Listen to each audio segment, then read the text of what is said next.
We're back. Ooh, Ufus Maximus. So yeah, we took last week off, as you guys are well aware of, and today we are picking back up. We had, even though technically we were off last week, we still ended up role playing for several hours. So, which will be posted soon. Yes, it's kind of like not really off the record type thing, but whatever.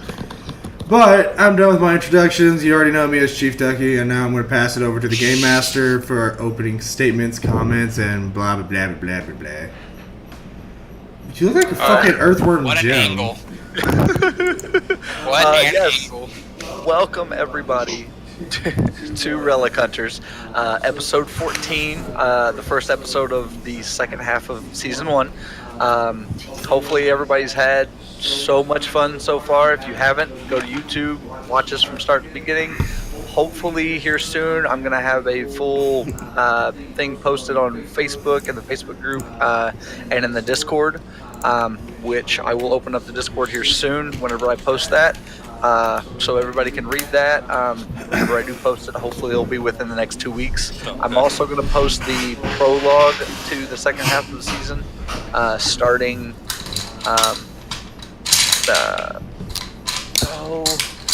I'll probably do that next week. Like I said, I'll post that either this week or next week, and we'll have a little bit of fun. I just hear dice rolling around. Yeah. Ducky over there. Hey, shut up. But on a more serious note, before I go to get to all the thanking and all that, and I know everybody here agrees with me, and we're dedicating tonight's episode to the Red Ninja Storm Ranger, who died about a week and a half ago. And Robin, please pronounce the name correctly for me. I hope I'm pronouncing it right, especially the last name. Mr. Pua Magasiba. Yes. Yes. But he did pass away, and I would say it hit a lot of people really hard. And all our thoughts go out to him. So, and his family. But okay. On that note, but I want to thank everybody that has been with us, everybody that's watching, that everybody does watch. Hey, throw a follow to ChiefDucky. I think everybody here has Twitch channels beside Elvira, aka Andrew, as he opens his mouth. And so, just to cover real quick what happened last episode before we hit that theme, or basically, it was the season finale. Go watch it. It's up on YouTube. A lot of stuff happened. Major deaths happened, and then there was a month time jump. Everybody now lives in House Elvira, is what I'm going to call it, and everybody lives there now. Everybody's kind of got their own room. They've been adjusting for the past month. They've got to know each other a little bit more. Like I said, I will post the off-camera video that we did sometime this week. And several things happened during that video, along with a experiment. And Elvira's cussing me off cam. And there was also finding out that now Jason is a little bit of a drunkard. Not too much, but he likes to day drink.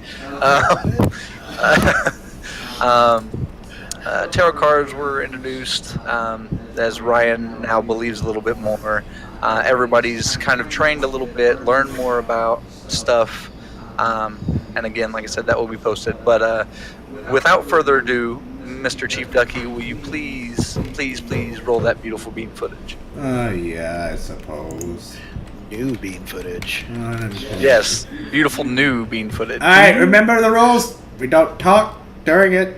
Shut the fuck Yeah, up. Kyle. Yeah, Josh. Anyway, shut up. I love you. Now. Centuries ago, a relic war began that nearly destroyed our world, scattering the relics across the globe. Now Lord Von Helsing has returned, and a new group of heroes must stop him.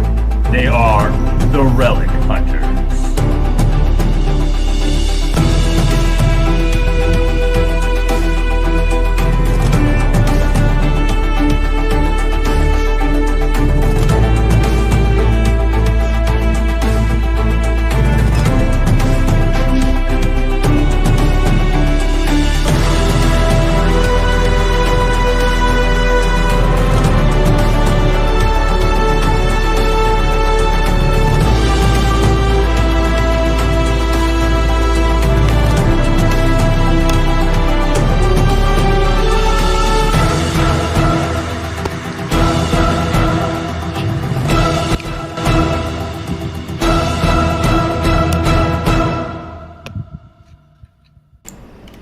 Come on, get back on screen. There we go. Okay, we're back. GM, you're good. Yeah, I know. I'm sorry. I posted the Discord channel and I heard we're back. So I was stuttering in my head. No, Teddy, you can't send nudes. Sorry. No, you cannot, Teddy. It is a responsible adult, non-adult free channel. It just don't send nudes. Yeah, please. No. No. Well, we already got into this discussion with Ryan and his wife last time. Anyway, alright, so to start off this episode, like I said, everybody kind of has been doing their own thing around the house. They've been studying, researching, learning more about them. They did find out that Elcon lives in the house with them, in House Elvira. He lives in the floor rat. Not a floor rat, damn it. He is a fucking floor rat as long as he lives in my house. And I mean in my house. He's a wall rat, not a floor rat. He's in the floor too. As Pink Floyd once said, all in all, there's just an Elcon in the wall. Yes.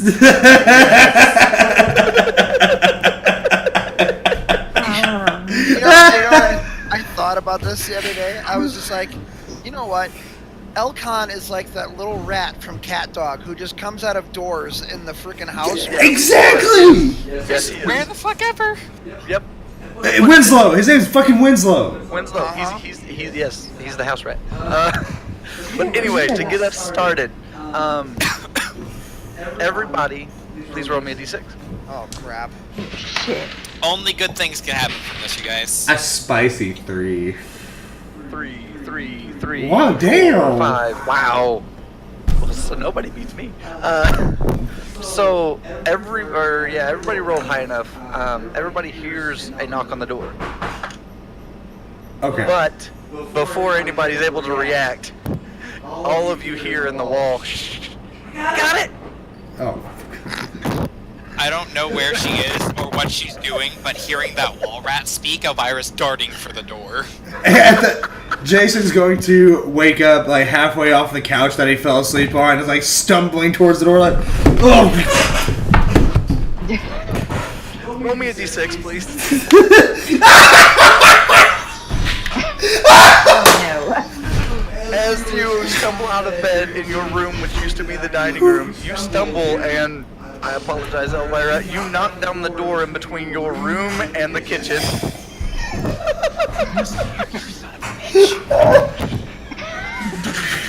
Is what you hear. I'm gonna get up. I'm gonna fix that. Just give me give me 2 weeks. And if you want me to roll again to get up and get to the door, I'll roll again. But I want to head to the door after that. You were perfectly fine. You're able to kind of stable yourself on the bar. And you get up and you make You sure the tear door up that is- bar and you think losing a leg was the worst thing that's happened to you thus far. Hold on. You know what? Hold on. I'll roll for that. Okay, I rolled a 1, so I scratched the shit out of the bar. You grab the bar, and what happens? It doesn't break, but you grab it tightly. You actually leave fingerprints in the top, or finger dents in the top of the bar. Yeah, that's The bar fine. is an actual bar, not just a table. So Yeah. it's not. You're not gonna knock it over. Is That's anybody fine. else trying to head to the door? Dude, no. Do I notice anything else different? About yourself? No. Yeah. No. Not if I smile or anything else. Nope. Okay. I know. what you're trying I to do. walk out of the bathroom. Out of the bathroom. Yeah. Okay. Are you fresh, or are you just like waking up still? You just. Yeah, did you fall asleep in the bathroom, Joe? Like, did you What just? happened? It's early in the morning. Keep this in mind. It's like 7 a.m. Yeah. Yeah, I just got up a few minutes ago, so I'm just kind of like, Okay. what was that? Ryan and Kyle, you guys are upstairs. So, what are you guys doing? Would they even hear the knock at the door being on the second floor? They would. Okay. Would I be able to hear Jason stumbling everywhere? Roll me a d6. Oh. Yeah, can I as well? Yes. What is it? 5-5. Yeah, you both hear the, and then you hear like that's all you hear, but you do hear stumbling. I think both of us would have to open our door at the exact same time. Yeah, open the Look at each door. other like it's Jason, isn't it? I'll go get him. Hey Josh, your mic. Like, Yeah. yeah, you're eating it. It sounds like a wind tunnel. Don't. No.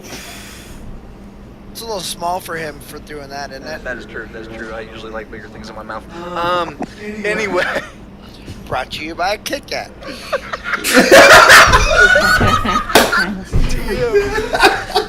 Which, yes, before we continue any further, I have news for you guys. Oh. Yes. Okay. Okay. Sorry for that headphone warning because my mic is really fucking loud. But so we're getting new emotes, guys. So the tier 1 emote is still going to be the Kratos deck that you all see posted in the chat by me, Kyle, Relic Hunter, Nurse Purple Ranger. Anybody who has been subscribed to me previously or currently will have access to that. Tier 2, the $9.99 subscription. If you do that, you'll gain access to the emote TM. Because you hear us saying it every week. So it's going to be a TM emote for you guys to spam right there in the chat. Hopefully you enjoy that. And finally, if you guys are feeling gracious, so very gracious, for the $24.99 sub, you'll gain access to the Relic Unleashed emote. Oh, hell yeah. Along with the others.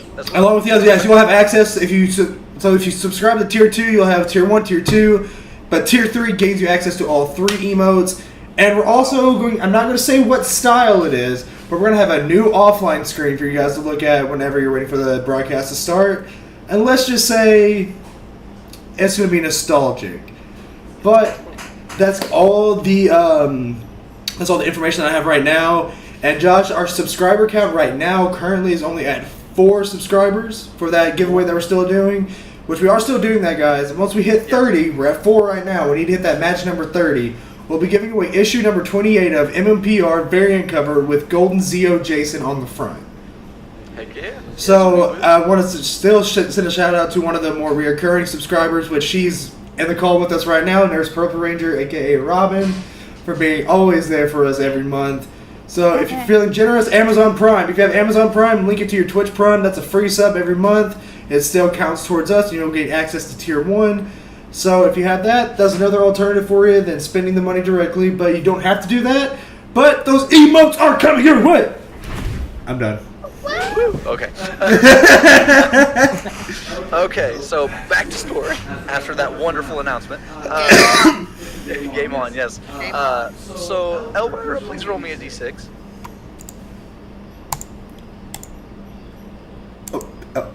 Elvira? Oh, 4. Sorry, I had to do my traditional off-mic cursing Josh out. Alright, so you got a 4. Alright, so Elcom beats you to the door. Damn it. Oh. Okay. So he's opened the door. There's no one at the door again, but there is an envelope laying there. Elcom picks it up, and as he turns around, Elvira, you're right there. And he looks at you and goes, well, howdy. And he holds up the envelope to you. We're going to reach down very slowly and grab the envelope. Thanks. I'm going to swallow my anger and pride for a moment and say thank you. And then I'm just going to turn around and walk away. He closes the door, and as you're walking away, you hear, damn.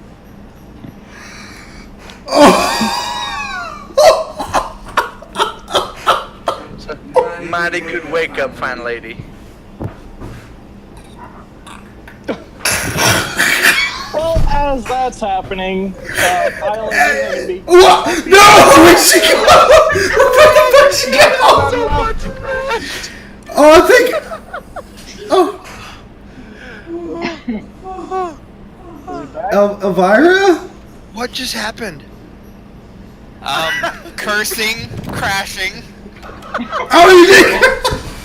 What just happened? A wall rat talked about my butt, I think, and I'm a little upset about it. Did you hear what the roll red said after staring? No, Oh boy. I'm concerned. Mighty fine good morning to you too. Oh, dear sweet Lord above. Kyle, I will you tear down this whole house, I promise you. he's not in the wall right now. You have a free shot. Anyway, Kyle, you said you wanted to do something. As Kyle's coming down the stairs, he sees all that. He's just gonna go, nope. Where's Jason?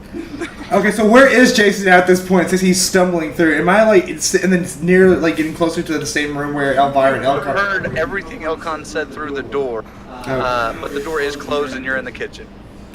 Okay. Which, Kyle, you would either have to go through the kitchen or there's another door to his room, or actually, no, there's not. You would have to go through the hallway, through the kitchen. Well, there's, I think, one down the ways, but that's out your way. I'm just gonna go where I heard the loud thump. Yes, Elvira? I see a questioning look on Elvira's face. Yeah. I'm trying to tell if I'm back yet or not. You are. Yeah, you're I back. think I'm back.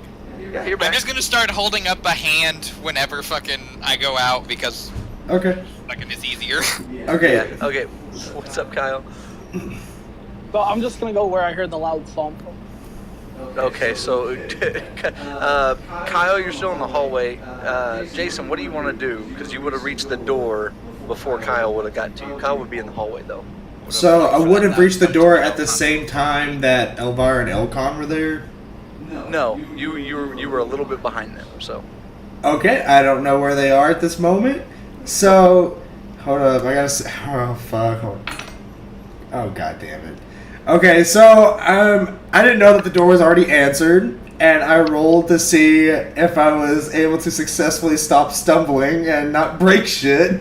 But I rolled a 2.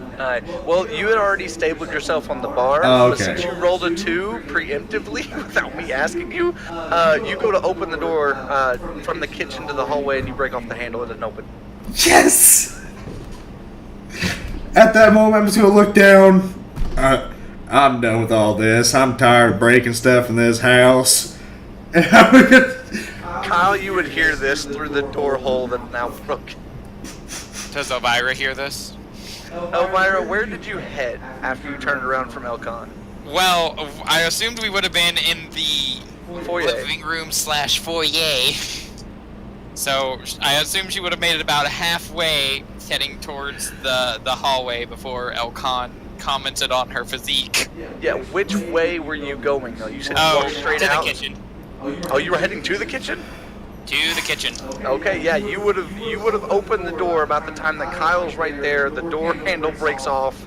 The whole 3 of you are standing right face to face, basically. Well, Jason's behind the door, but I just want to say for the record, Elvira, if you're on the other end of that door, I'll make sure to fix this. So she doesn't say anything, but she walks closer to the wall, and she takes her fist and she punches it into the door really loud. as you do that, Elcon behind you, is somebody trying to steal my accent? That mother... Now listen here, Elcon. There's only room in this house for one of us. Well, I'm an ankle biter. I'll take it and leave you. You might be biting ankles, but I'm gonna bite your ear off, you damn leprechaun. I can't hear you anyway. Let's go. Now, let's go. Come on, let's tussle. Let's tussle. Elcon runs through Elvira's legs. After Elvira punches the door and hits the door and runs through Kyle's legs and runs off. The door does open. So now, Elvira, you are face to face with Jason. I can just picture his face. Underneath. Under Elvira. Under Kyle. Elcon is now gone. Kyle, you just had a leprechaun run through your legs, and you're standing there looking at Elvira face to face with Jason with the door open. I killed Kyle. Howdy, Elvira. Elvira is blushing for a combination of reasons. Josh, at this point, I think I would have made my way downstairs into this general vicinity. We'll say you're in the. Great. Joe, where you at? I'm gonna walk out into the hallway. What are you wearing since you stepped out of the bathroom? My PJs. Okay. What, are you just wearing like pants and a shirt, PJs? Yeah. Okay. Yeah. Because I know Elvira usually wears like. I know Elvira would probably wear the type of character she is. Probably the reason Elcon ran underneath. Probably wearing like a nightie or something. Like a nightgown? Yes. Like a nightgown? Yep. Yes. Flowy. So, sorry, I'm imagining this now. Thanks, Brian, for putting this mental image in my head. Like, he's running like this, like slow-mo, sports style, just... Oh, yeah. Wait, imagine dude wears my car when the giant when they That! Yes! Okay, I'm done with that. No! Okay, so I'm gonna actually Kyle, Jason, and Elvira, please roll d6s. Joe and Ryan, you guys have now met up in the foyer.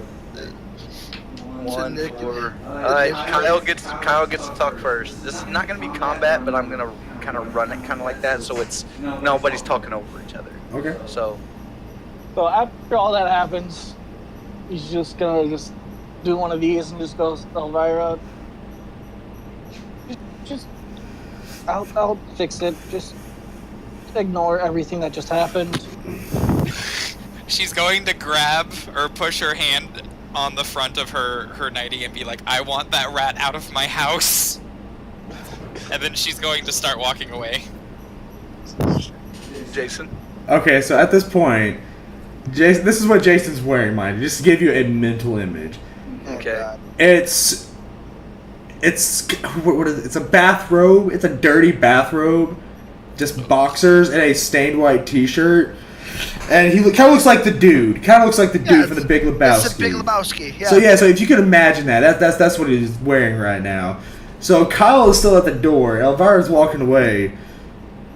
I can see why that little rat wants to look. Elvira, do you turn around? Because you hear this. She's gonna be walking kind of with a purpose. She's gonna stop for a moment, shudder, and then keep walking. Right. Did you head back to the foyer or did you head down the hall past Kyle? And down the hallway. Okay, so you passed Kyle. We're gonna say you're down the hallway. You're out of sight now. You're down. So Kyle, Jason, Ryan, and Joe. Ryan and Joe, are you guys headed to the kitchen? Or you guys staying in the foyer? Well, we don't see Elvira coming out the other door?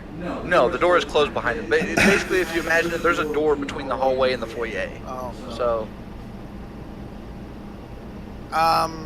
Yeah, at this point, I would want to find Elvira. Okay, so you're basically just searching the house right now. Yeah. Okay, Joe, what are you doing? I'm gonna go toward the voices. Okay, so Joe, I was gonna say, Ryan, are you going to the voices or are you just going house? Well, voices, because that's where we. Okay, well, you two are together, by the way. Like, you guys are both in the foyer together. Yeah. Each other. Hey. Hey. Ryan's dad all over again. What's up? What's up? What's up?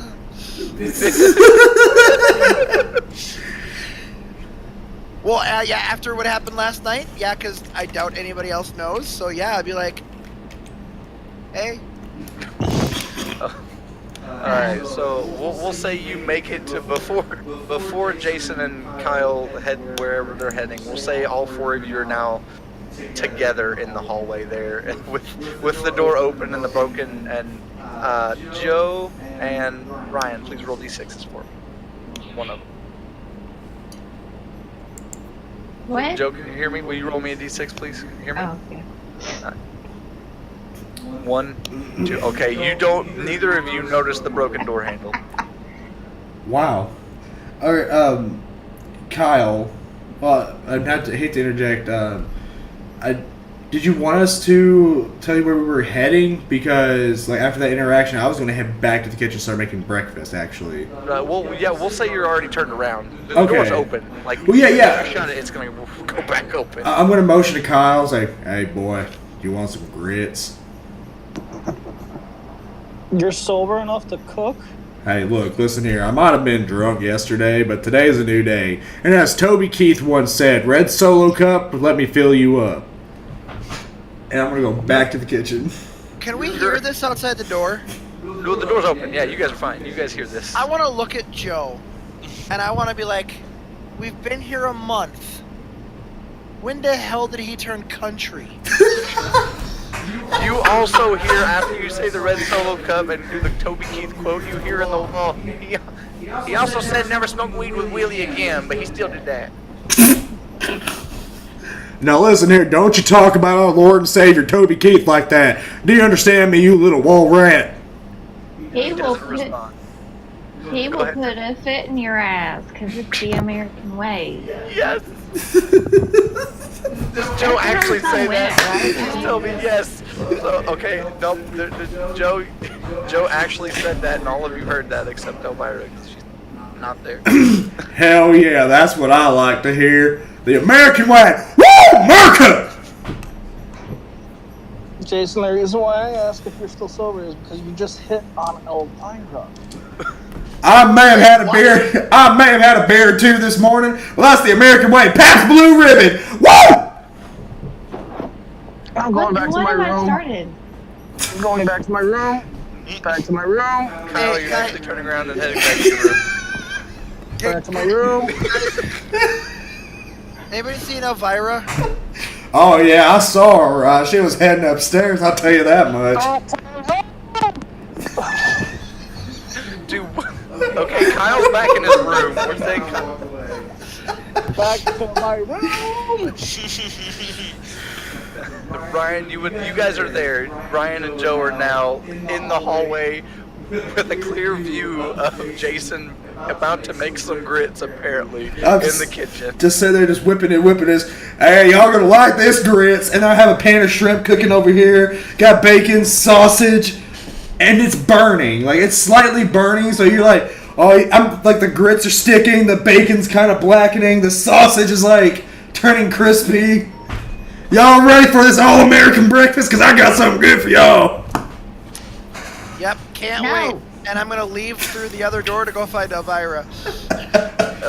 So you're heading down the hallway, basically. Joe, what are you doing? You just said no to his cooking, so what are you doing? I want to go help him. Roll me a d6, please.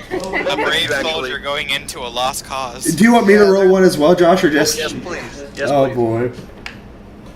Oh! What'd you roll, Joe? 6. Jason, you did not beat Joe. Joe, what are you doing right now? Yeah, Jason, man. You gotta turn the eyes down, you're burning everything. I'm burning everything, and I'm gonna pick up like a half-cooked piece of bacon. Boom. It's not burning.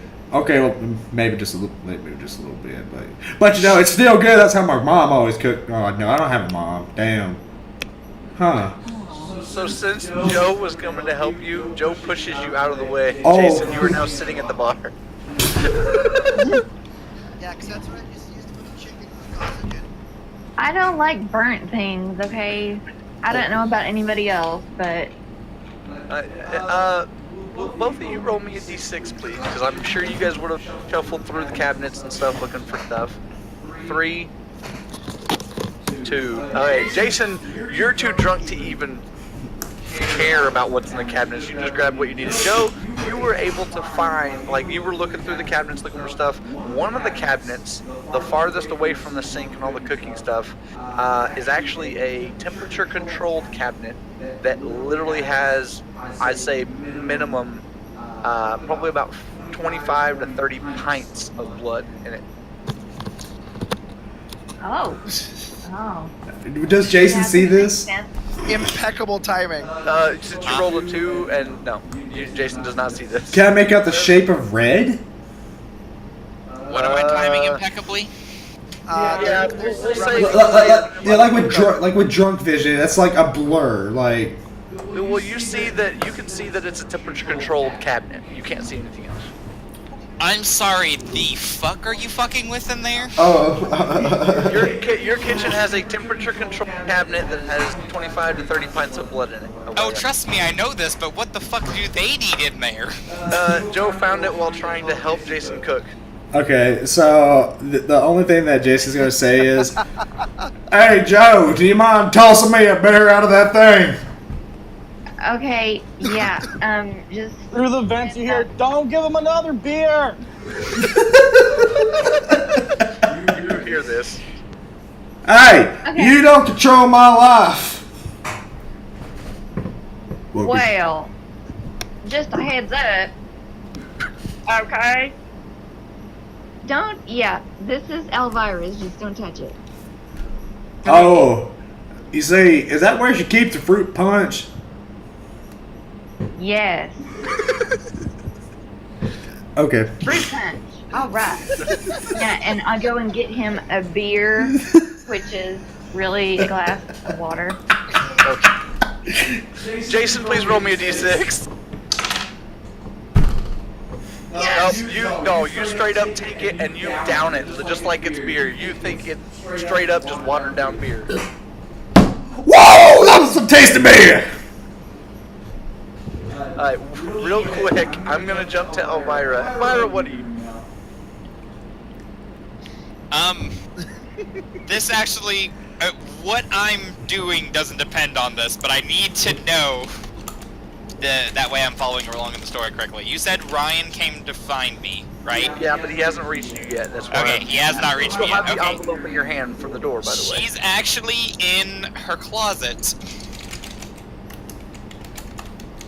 Okay, what is she doing in her closet? Changing out of the tainted clothing. What did you do with the envelope? It's on the floor at the moment. Okay. She hasn't Alright, opened it yet. As long as you, I was gonna say, I'm gonna keep asking you. So, just keep that in mind. About this time, Ryan, we'll say you make it to Elvira's room. So I'm gonna knock on the door. Even though if it's open, I'm gonna knock because I'm pretty sure she's changing. She's very respectful. Elvira, you hear a knock on your door. Your door. Oh, well, I'd be in the next room, so I wouldn't say anything about it. And you have to remember that the way the room's set up now, where the door is actually that side is Elvira's room, and then there's Joe's room that's the other half and is separated by a curtain. yeah. Okay, so then so if there's nothing, then I'm gonna knock again and I'm gonna go, Elvira. Elvira, are you there? What's up? You hear from down the hallway, she says, "I'm in the closet."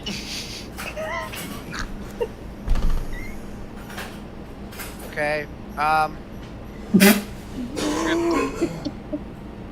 Permission to enter?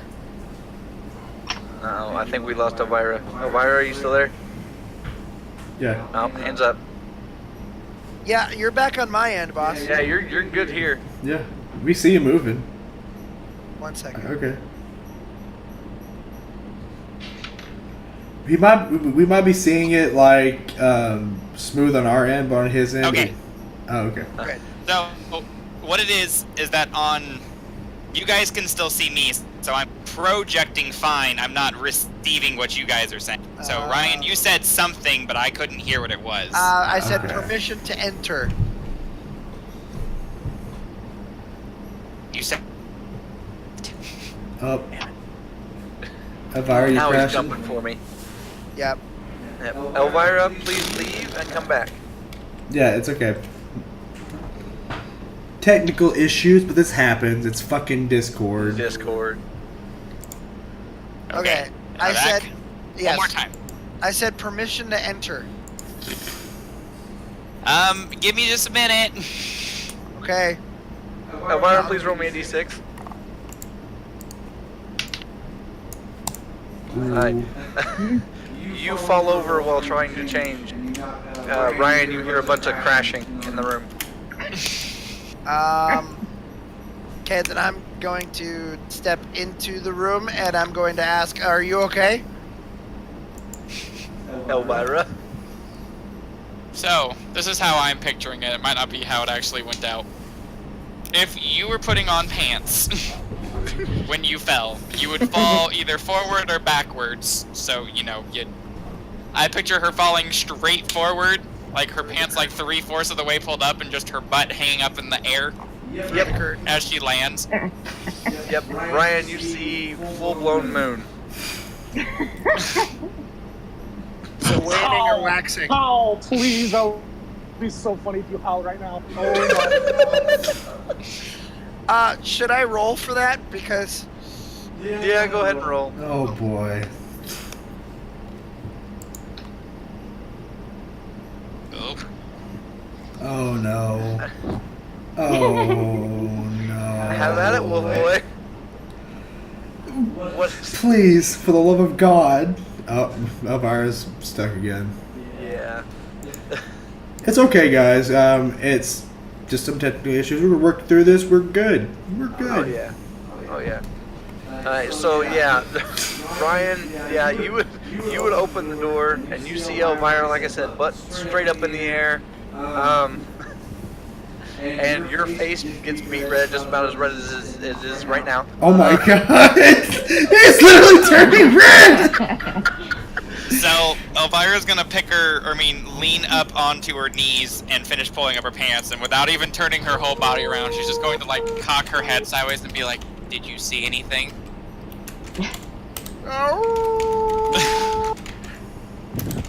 Okay, so this is now all of her clothes. Literally all the clothes she owns are in this room now. She's just going to start grabbing things off of hooks and shelves and start throwing them at Ryan. But immediately after I howl, I go... Ryan, as you see this, you howl, you feel extremely thirsty right now, but not for any normal liquid. Oh no. Do I start going like crazy or No, you just get really thirsty, like your mouth feels really dry, you just feel like you need to... What is this? Elvira, you would notice this while you're throwing clothes, by the way. I would notice what? Him looks like thirsty? smacking, yeah, you can see that he's smacking his lips, and you can take it however you want to take it, but that's Would this be before or after I start throwing things at him? as you start throwing things at him. As he's clearly not getting the hint with me throwing objects, she's gonna start yelling, "Get out," over and over and over again. Just get out, get out, get out, get out, get out! Ryan, what are you doing? Okay, I'll wait in the hallway.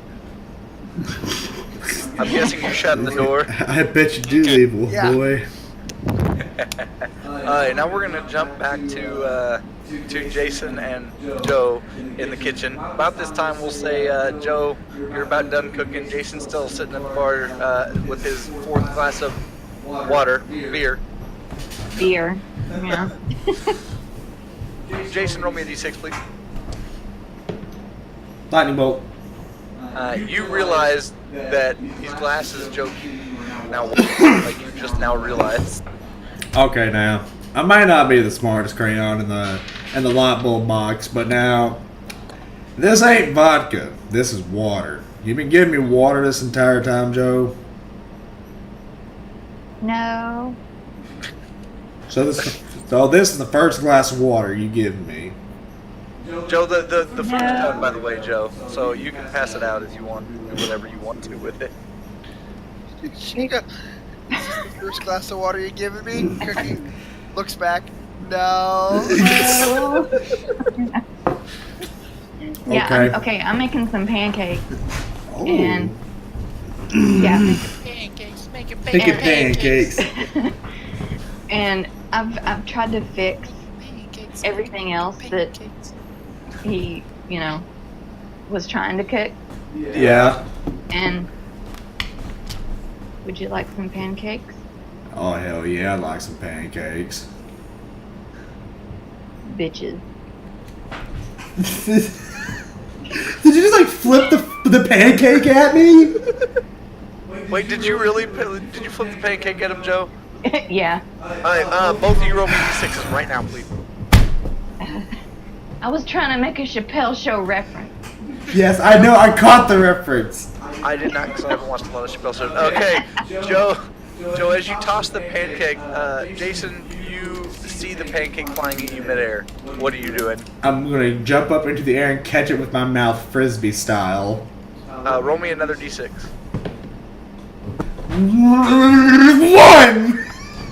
1! You try to jump up. 1, you fall off your bar stool. 2, as you fall off the bar stool, you catch the pancake in your mouth, but you slam hard on the floor. As you go to raise your face, a couple teeth and part of your jaw is laying on the floor.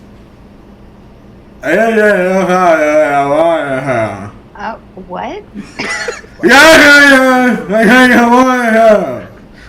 Do you pick up your jaw and teeth? Yeah, I'm gonna like start like scrapping it together. Just. Alright. Pancake's still on the floor as well. So. Ugh. You're good. You attach it. Yeah, I'll just attach everything. I just let him do his thing while I'm kind of putting pancakes on plates. Keep in mind, this is kind of not exactly this situation, but this whole thing has kind of become almost a daily occurrence. It's just because you guys have been living together for so. I'm just gonna pick up the pancake off the floor and just start eating through. No, like it's like flat in my hand. I just put it like this. I just start chewing through it slowly and gradually. Make the mouth hole like yes, like a caterpillar, and then I like put it on my face. Hey, Joe, look, I'm a flapjack. Okay. I never get tired of that. We're gonna jump over to Kyle. Kyle, what are you doing? Crying at a Do I hear corner the of his second room. thump? Yes, you would hear another in the kitchen. Just gonna open my door and go, is he okay? Nobody answers because you're up on the second floor.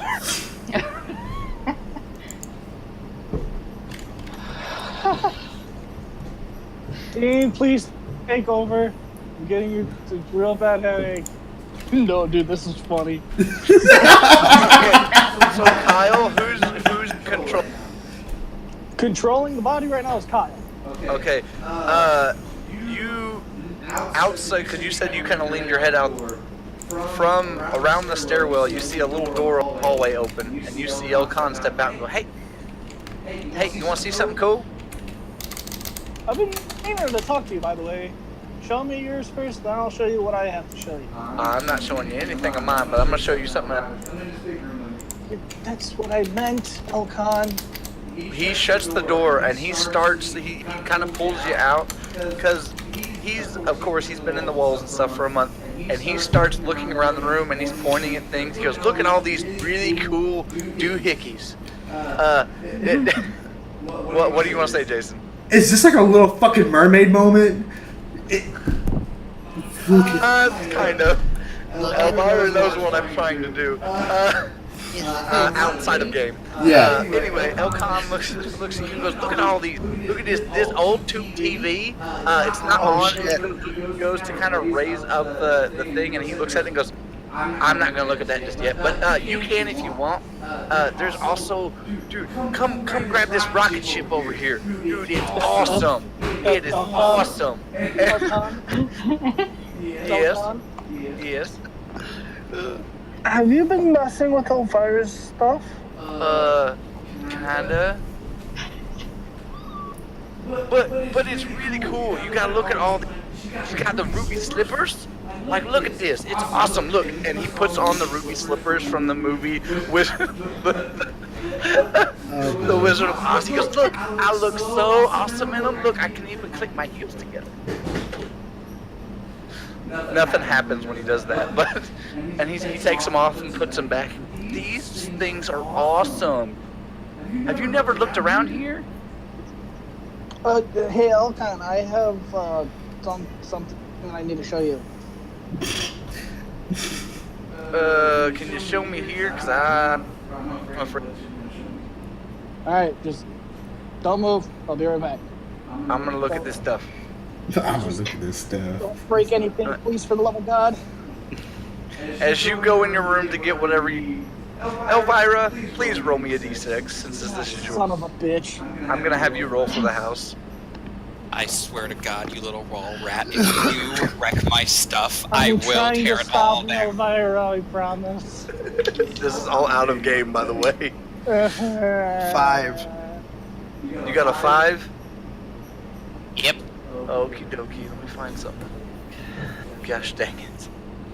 Alright, since you rolled a 5 for the house, anything important?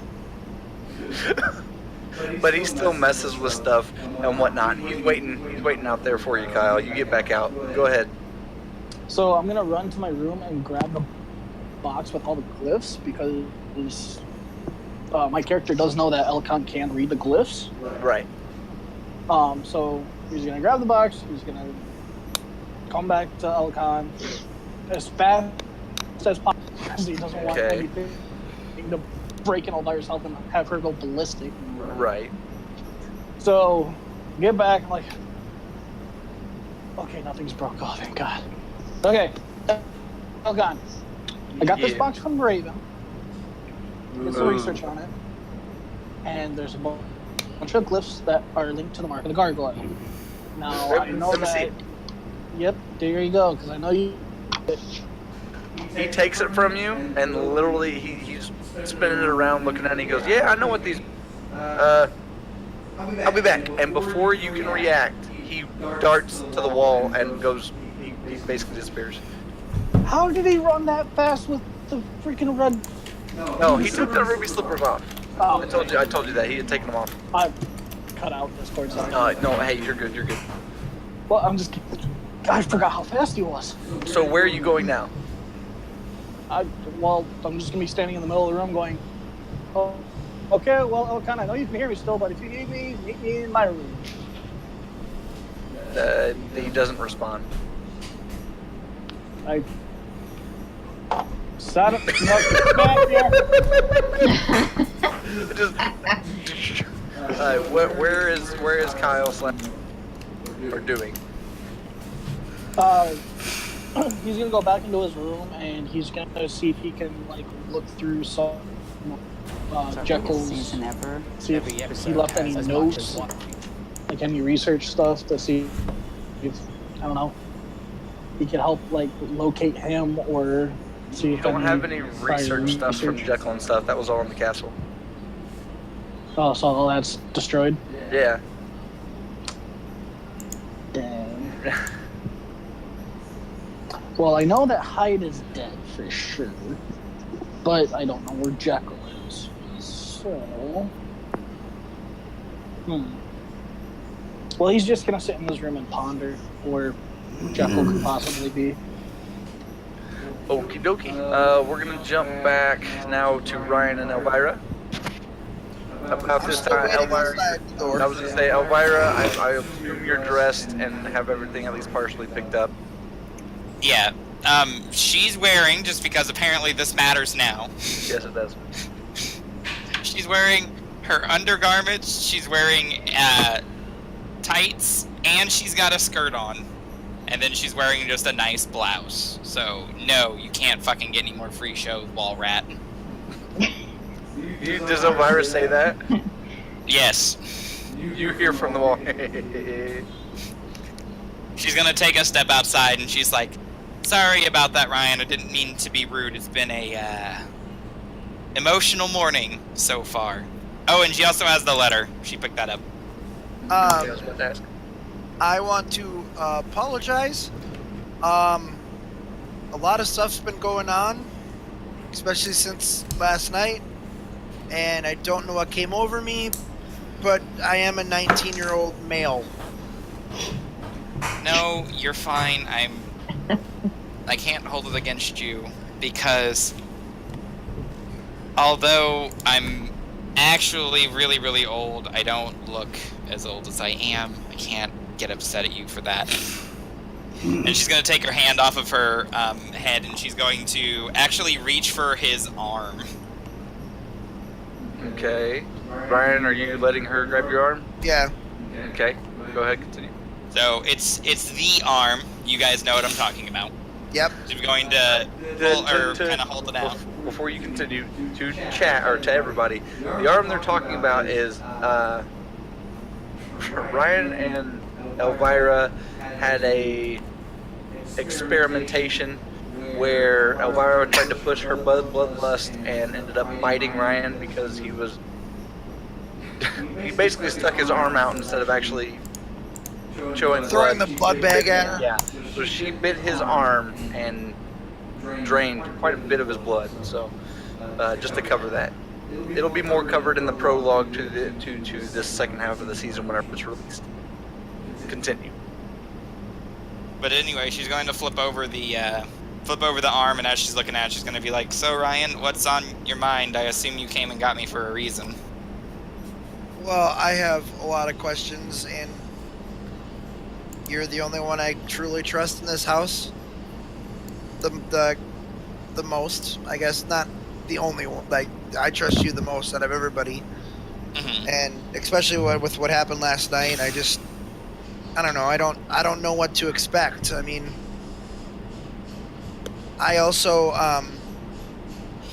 when I was out, I saw Leon and Elise.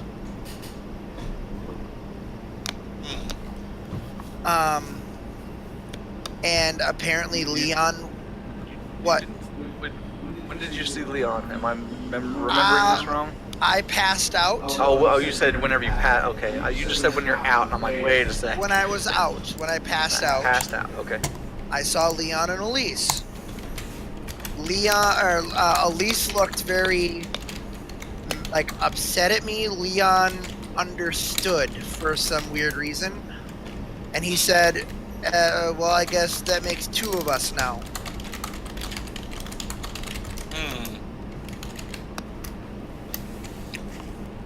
I wish I had some answers, but I don't know what they're talking about. I'm hoping you're not communicating with dead people and it's actually like some fever dream you had due to loss of blood. Well, oh, why did you let me do that? I told you I would do anything for you. But I do have this connection through this. I don't know what you would call it. A red, like a werewolf, ethereal plane. I don't know what you would call it, but I can talk to. I met my dad was there, and that's where Leon and Elise were. So I kind of have this connect. Like I can talk to people now, I guess. I don't know. Anyway, yeah. Go ahead. No, you go. I understand that this is confusing, but I find in moments like this, it is helpful to write them down, and I have a quicker way if you care to follow me. And then she starts walking up towards the staircase. Okay. Ryan, you following? Yeah. And as we walk, I go, oh. what was somebody here? There was a... She kind of slows down for a minute, and she's like, wall rat that did something that we're not going to talk about this morning. And then I also got this letter, and as she's walking, she's going to start opening it. Oh, you are? Okay. Then we won't shift off of you. Well, as she's doing that, I'm going to go, well, it can't be any worse than what I did to you today. As you open the letter, or the envelope, as you open the envelope, it's a little thicker, and whenever you look down, there's actually what looks like 5 tickets of some sort. Did you say tickets? Yep. Like get into event tickets? Yes. Okay. Are you pulling them out, or? Yeah, of course. Okay. Are you pulling all of them out? Okay. As you pull all 5 tickets out, Ryan, you would see this if you guys are going up the stairs. As you pull them out, there is also a note that and it falls down the stairs. Ryan, if you want to roll me a d6, see if you want to catch it. I rolled a 5, sir. You're able to kind of snatch the note as yeah. It's a folded note, so. I'll unfold it and see what's on it. Okay. On the note, it says, "These are for you. please come see this wonderful show, and it shall explain plenty. Is it not written by like whoever? It does not have a name or anything on it. But I was gonna say, Elvira, if you the tickets. Yeah, what do the tickets say? I was gonna say, if you look at the tickets, it is to a showing of it's a showing at the theater. It's not a movie, it's a play of Angels and Demons, is what the show is called. Angels and Demons? What? Yep. Okay. Wait, what theater? The Phantom Theater down the street. Oh, okay.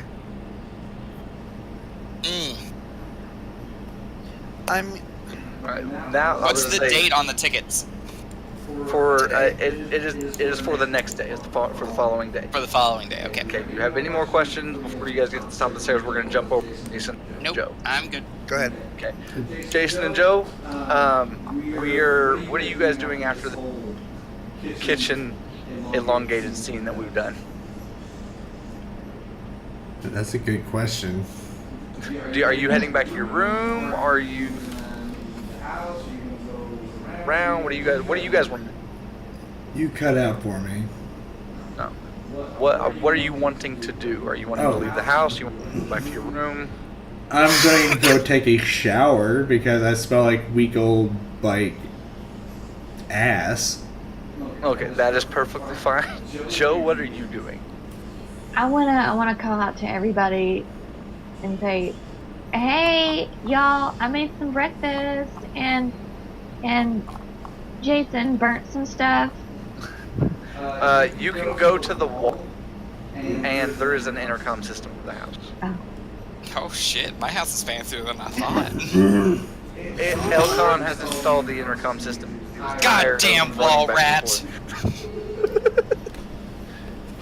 Alright, so everybody would hear Joe saying that she has breakfast. And go ahead, Joe. What? No, wait. Are you doing anything else, Joe? Staying in the kitchen, or what are you doing? I'm gonna go lay down on the sofa and just chill. In the foyer / family room, I guess we'll call it. Yeah. Okay. So Jason, you're taking a shower. Joe, Yes. you are lounging on the couch, still in your PJs. Elvira and Ryan, you're upstairs. Kyle, we're gonna come back to you. What are you doing? Still waiting for Alcon to come back with the translation of the box. He's gonna be a while. I'll tell you that out of your character with this.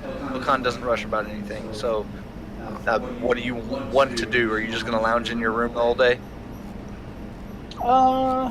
No. I'm gonna go ahead and actually get up, get ready, and go around town just to secretly patrol. Okay. Make sure everything is still okay around town. That is fine. We're gonna say you're out of the house. We'll say I was to say before you leave the house, you're getting dressed. You're heading down the stairs. You run, or whenever you get dressed and stuff, you run into Ryan and Elvira at the top of the stairs. And Elvira's gonna be halfway through this sentence when it comes up. So the thing I'm going to have you touch is actually a super duper old manuscript, and then I want her, if he's standing in the doorway, she's gonna physically run into Kyle. Not paying attention. Both you roll me d6, please. I rolled a 5. Oh. So did I. You guys are fine. You bump into each other, but you kind of brace yourselves. Ryan, you see them bump into each other, and you guys continue up. Sorry. Oh, yep, sorry. And then she gets out the way. I look up and I see both of them. I'm just gonna go.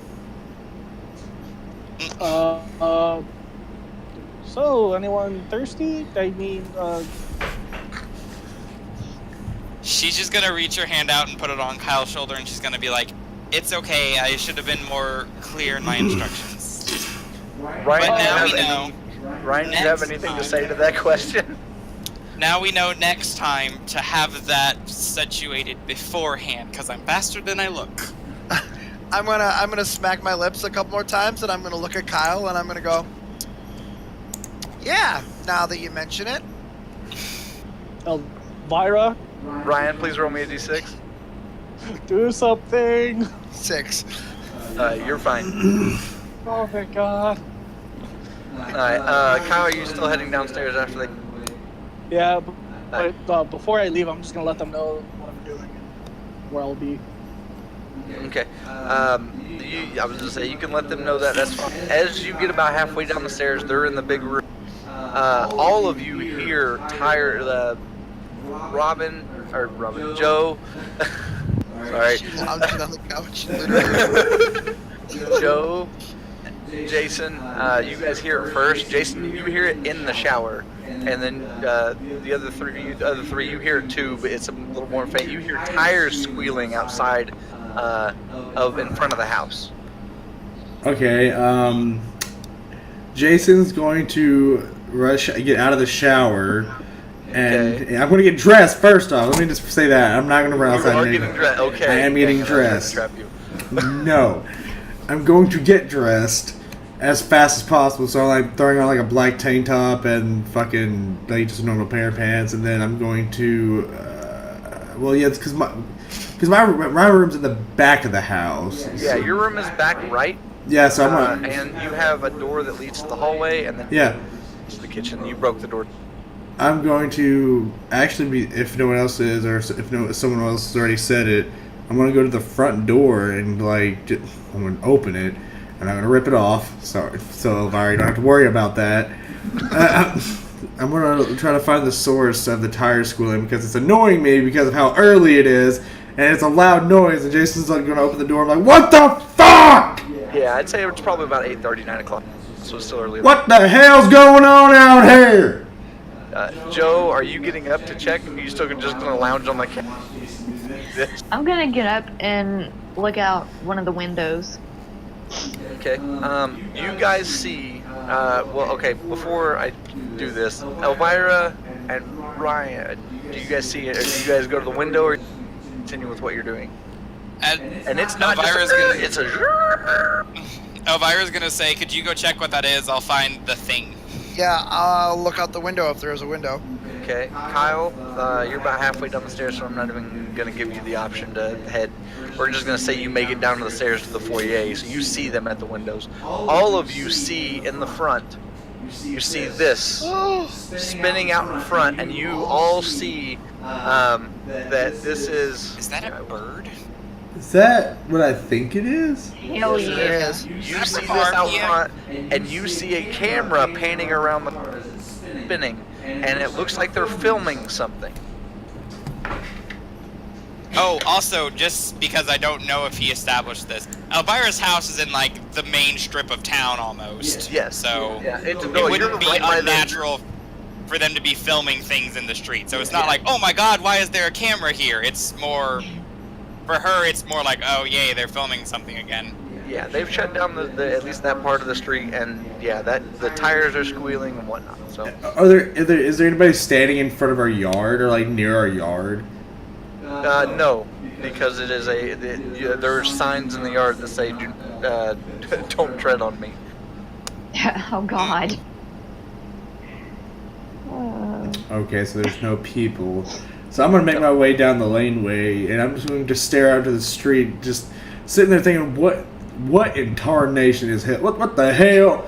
Because Jason's not used to this, because he doesn't know about, like, the filming and shit, at least on this part of the town. Yep. Joe, you would know about it, but you wouldn't know, nobody informed anybody that they were filming. So you would, like I said, you would know about the filming and stuff, because all of you are related into this. But like I said, some of you haven't really been too set and stuff. But Joe, you've been, you're a critic, so you're not usually around during the filming. Jason, you're you're a prop master? Yeah, you're a prop master. So you usually deal with behind the scenes, not right out front. Mm-hmm. Ryan, you're not even, you consult. Elvira, you would know, and then Kyle, you would know because you're the stunt, but you're not there. So you would see the door open and Jason out front. basically trying to yell and figure out what the hell's going on in the front yard. Trying to yell over the tires squealing.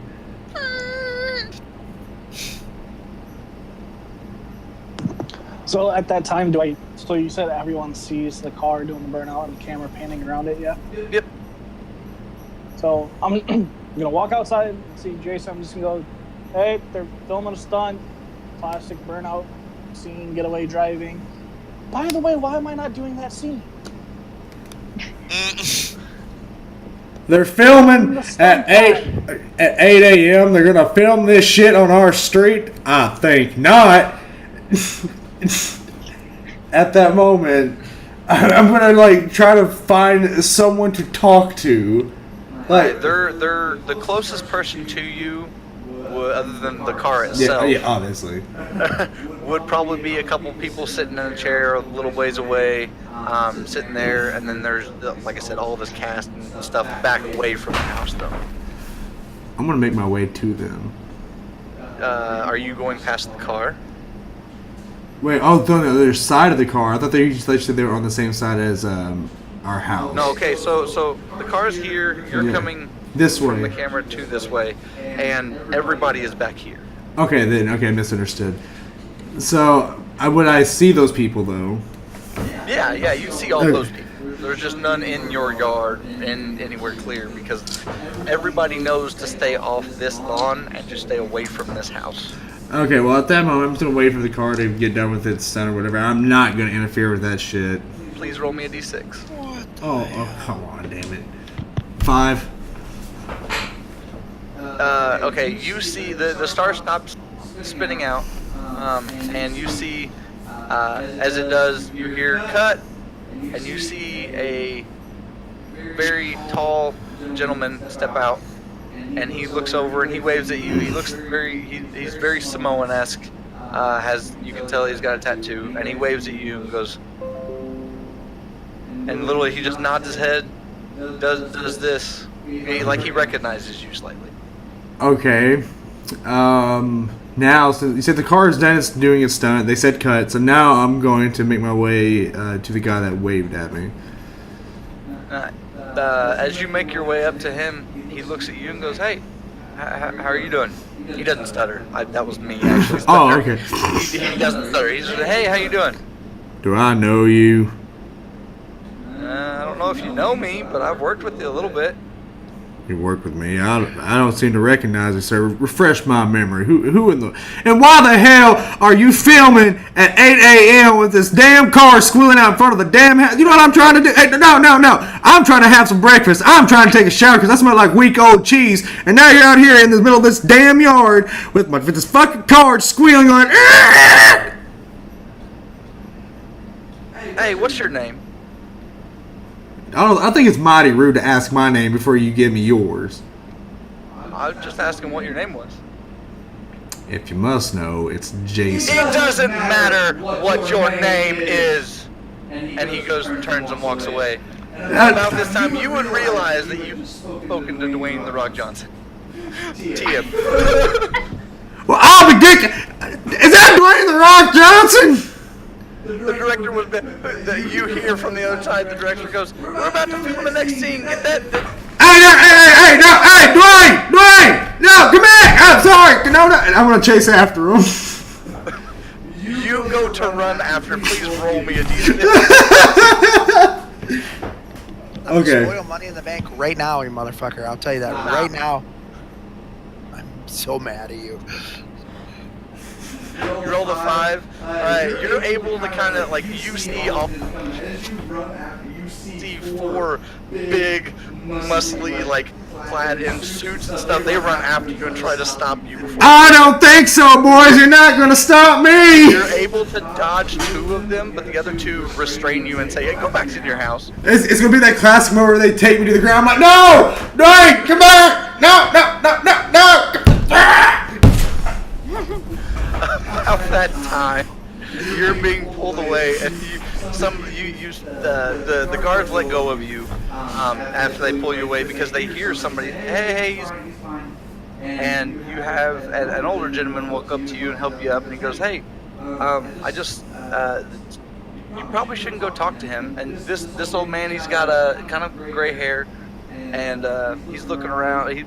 Like I said, he's got help around him and stuff, and he helps you up. And he goes, well, you should probably leave set and leave that guy alone.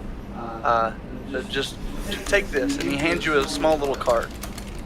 And then he goes to walk away. Oh, and as he's walking away, he turns around and goes, Excelsior, and he continues walking. Nope.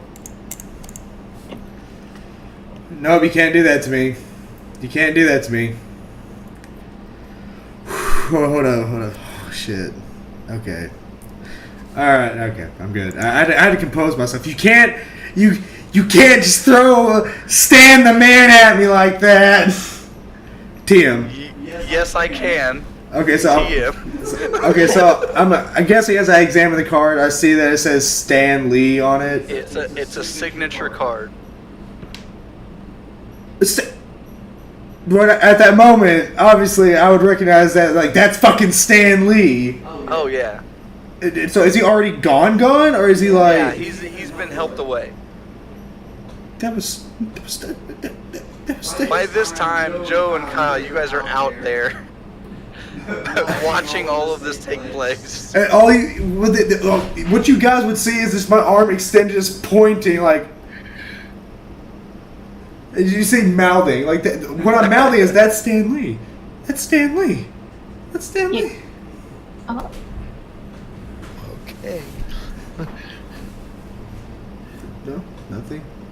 Joe's sitting here like this, guessing that's in character. Kyle, what are you doing? I'm by the car. Looking at it going, You completely ignore what Jason's doing, and you're just looking at the car. Yeah, because, again, Kyle used to be the biggest stunt double.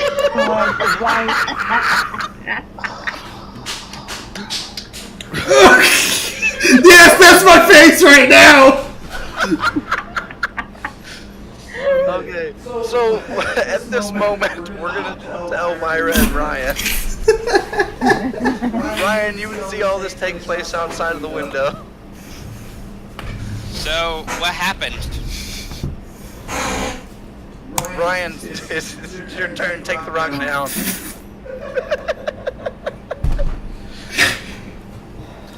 It's my favorite thing I've done for a while. But while he's laughing and composing himself real quick, just to let you guys know, future episodes, big, there's going to be cameos almost every episode when we're in town, because we're in basically Hollywood. A lot of films get filmed, a lot of stars walking around, stuff like that. Ryan, continue. Sorry, what did you say? Elvira. Hold on, I don't think I'm here at the moment. Okay. Hold on. Dude. Okay, I think I'm back. Okay. Did he answer what was that? Repeat what you said, please. She's looking for the thing, and she says, "So what's going on out there?" Well, there is a red car with, it looks like a bird. Jason was almost creature napped. Then the Rock showed up, and then Stan Lee was on your front lawn, and then walked away. You know, whenever I was younger, never thought Stan Lee was really going to take off. Big mistake, I guess. But anyway. Did you find what you were looking for? Yeah, and she's going to hold up. It is almost like a really old book. Like, it's still bound, but it doesn't have a cover or a spine. And she's like, this is just the old manuscript, as the people I got it from called it. Okay. So, here's what you gotta do. Oh, I don't know where our DM went. I'm right here. I'm still listening. Okay, so Josh, if you are looking for the thing I'm looking for, it's number 14 on that list. Yep, I'm reading it. That's why my head's Okay. on the screen. Except my ear. Go here. Okay, so she's going to walk up to you, and she's holding this manuscript, and when she's holding it, if you look at it, it's got words. like English, it's in sentences, you just can't read what it says specifically. She says, close your eyes really quick and think really hard about your, what do you want to say, vision, fever dream, about the werewolves. Extra-dimensional plane, spirit world, something. Okay. So, Do you got that read the picture in book, your head? Okay. Yep. Do you still see Talbot in them? Now hold out your hand. And then whenever she holds out the hand, she puts that manuscript into it. As she's you like- take hold of the manuscript, you hear sounds like writing in it, and it starts to transcribe everything that you. And then- Yeah, Elvira, you see all this. Yeah. She's like, sweet, it did work for you. So, they don't have a name for this thing, as I said, they just call it the old manuscript. They said it was cursed in its homeland because it writes without people writing. And it wrote in languages they don't understand. You can open your eyes now. Oh, thank you. And as you would look down, it would be the memory put into words onto that piece of parchment. Okay. And then as she reaches out and takes it back from you, Yeah. you would notice that the words change, like they shuffle around on the page, and it's a different document now. And it's also a little thicker than when she handed it to you. And then whenever she puts it back down on the shelf she got it from, it shrinks back down to the size of when she handed you, and it's blank. She's like, now we'll always have it in writing in case if something ever comes up about it. So if anybody wants to know what the memory they were talking about, it was a little earlier in the episode, but it was also in the prologue that will be posted later. Basically, Brian had seen someone he met beforehand, Leon, and also Leon's, I guess you would call fiance, basically. 1 second, DM. CyberCrow77, thank you for the follow. I greatly appreciate it. We greatly appreciate it. Thank you for stopping by. Appreciate it. Oh yeah, and it'd be, I was gonna say. Can we get I'm sorry. Can we get some ChiefDuckies? Can we get some Kratos ducks in the chat for Crow? Can we get that? Thank you, chat. Wait, is it? No. Kratos ducks. I tried to throw a Kratos duck, but apparently I'm not subscribed right now. Yeah, because maybe let your sub run out. I'm sorry. Well, it's Hey, we'll get a free spin. hey. No, that's a follow. Yes. Oh, you're absolutely welcome, man. Oh, okay. Anyway, Anyways, continue. Sorry, DM. Yes. Vision. Yes, I was correct. Yeah, the vision. I would apologize about that. Mr. Cody, he did correct me, but Leon and Elise were married, and I completely blanked on that one. So that was the vision they had, and they were talking to Ryan basically. Elise was and Elise looks almost identical to Elvira, so which explains a lot. But anyway, continue Elvira and Ryan with the conversation after you set down the manuscript. And then she's going to look at him really hard for a moment, and she's going to be like, are you thirsty? Yeah. This is Like, weird. for for something you can't quite put your hand on, or put your finger on? Yes. She says, okay. She's going to root through the drawers while you're talking. Which is weird because after I howled, I didn't feel this way before I howled, and once I howled, now so I guess I don't know. Do you know anything about half werewolf, half vampires? No, but you having a craving for something you haven't had before did very much lead me into thinking something happened when you made your rather brash decision yesterday. I don't know how to put this softly, so I'm just going to have to put it out there. I can either, and she pulls out just something sharp from the drawer. She's like, I can either cut a finger right now, and we can see if it's the blood without anybody else knowing, or we can go down to the kitchen and you can drink from one of those bags and let everybody else know. I'm putting the ball in your court. Yeah, but wouldn't me drinking from you drain you? He didn't do anything to you or anatomy. Andrew, did you hear what Ryan said? No. But if me drinking from you, wouldn't that drain you? I'll drink from whatever bag. Everybody knows I'm a vampire. It's you that, still has the chance to save. Well, the About problem that is... time you hear in the wall again. I can help. Elcon. I can grab you a bag. Get your bag. Real quick bag. You can help me by getting out of my walls. No, this is my house too. It's not your house. It's my house. You destroyed the one I was in, and we got relocated here. First of all, it was not Elvira's fault. I initiated the house cracking. My fault. Well, you live here now too, Yeah. so fine. You think I knocked over that house? Why would I? Let's think about this logically, Elcon. I know that's a little hard for you, but we're going to try and slow it down. I don't like my father. If I destroy his house, he would try to come here. Why in the fuck would I want that? He's the one that sent us here to be safe.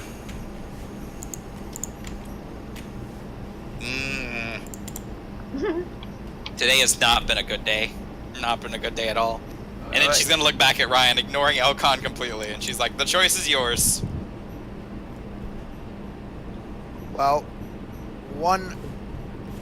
I won, and I look back at Elcon. Elcon's on the wall. You can't see him. You're just here. Well, 1, and I look around, 2 people already know. I don't know if I want to keep this a secret for much longer. But I don't know much. I don't know what is going to happen. And I Secrets don't make friends, Red One. Wall rats don't make friends either. Elcon, Wow. Elcon, Yeah. if you get a bag for me, I need you. You're going to have to owe me a favor. If I'm getting you something, how am I owing you? Do you want Elvira to keep calling you a wall rat? It's not like she can do anything else other than destroy her. Don't underestimate Elvira. Hey, Don't you think I I don't won't think tear she'd this put wall y'all down board by board? I don't think she'd put y'all out in the street like that. Well, I mean, I've known her not very long, but you obviously don't know her either. All you hear is clink. He tosses the bag out of one of the vents. The little fucker's fast. Well, he also has the best shortcut in the house. Hey, Okay. try to play at my height. Anything I say about you is usually intended as an insult. So, okay, Mike. So the bag has been thrown, Yeah, it lands on the floor. and and nothing happens because obviously nothing is. No. Okay. Well, then I'm gonna look down at it, and I'm gonna look back up at Elvira. I go, well, nothing's happening. So, She says, she's going to pick up the bag from the floor, and she's going to be like, that's because this is plastic. No one salivates over the wrapper of a Snickers bar. And then she's going to pull open the bottom part. She's holding it upside down, so the part that would usually go into the tube, she's going to open it from that point. Roll me a d6, please, Ryan. 6. Alright. You are fine. You are really thirsty, but it happens.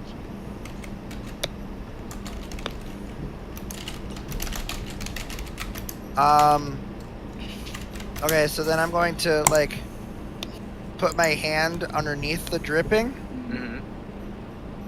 and then pull it back, and then It smells really, really good.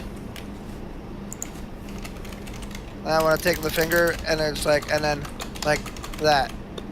Whenever you touch the blood to your tongue, you feel slightly empowered, and you feel one of your teeth start to ascend. Okay, so would that empowerment, would that force me to want more? Yeah, you would feel a little bit thirstier for it, yeah. Okay, then I'm gonna lick my entire hand clean. And then once that's gone, I am going to like get underneath the bag, and you know how you go underneath an ice cream machine? Yeah. Roll me a d6, please. You know, Oh, fuck. you say One. you say that, but since I work at Sonic, I've been in that situation. That fucking sucks. 1. Oh, God. Alright, as you go down to get more blood, you fall on your back, so you're laying and the blood's just dripping all over your face. Oh, it's blade all over again.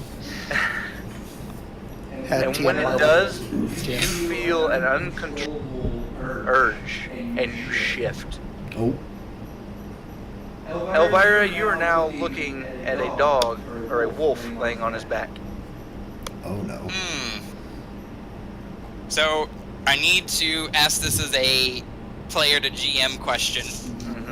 The events of yesterday and the past couple weeks, I said that she's been keeping herself light on blood to, get better at it. Yep. Are we still under that, or would we assume that ended yesterday? No, you still are a little low on blood. No, because so- I got you from a 10 to a 4. Yeah, you're still wanting blood, but you can control the urge to Okay. go for it. Good. So, are you holding the blood bag, or is Elvira holding the blood bag? Elvira is. Okay. Elvira's gonna tilt the bag back so that way it stops pouring out. It's gonna be like, I never wanted a dog, but I guess I'll keep you.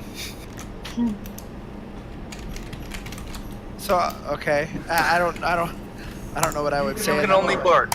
You can't speak right now. So anything you say will come out as a bark. And Elvira can't understand you. Well, it'd be a howl, right? Because it's a wolf. Well, yeah. Like, Growls and howling. Yep. and whenever this happens, you guys hear in the wall, doggy boy turned into a dog. I'm gonna look at the wall and growl. In the wall, you hear, I'll grab back at you, boy. I know, Ryan. I don't like him either.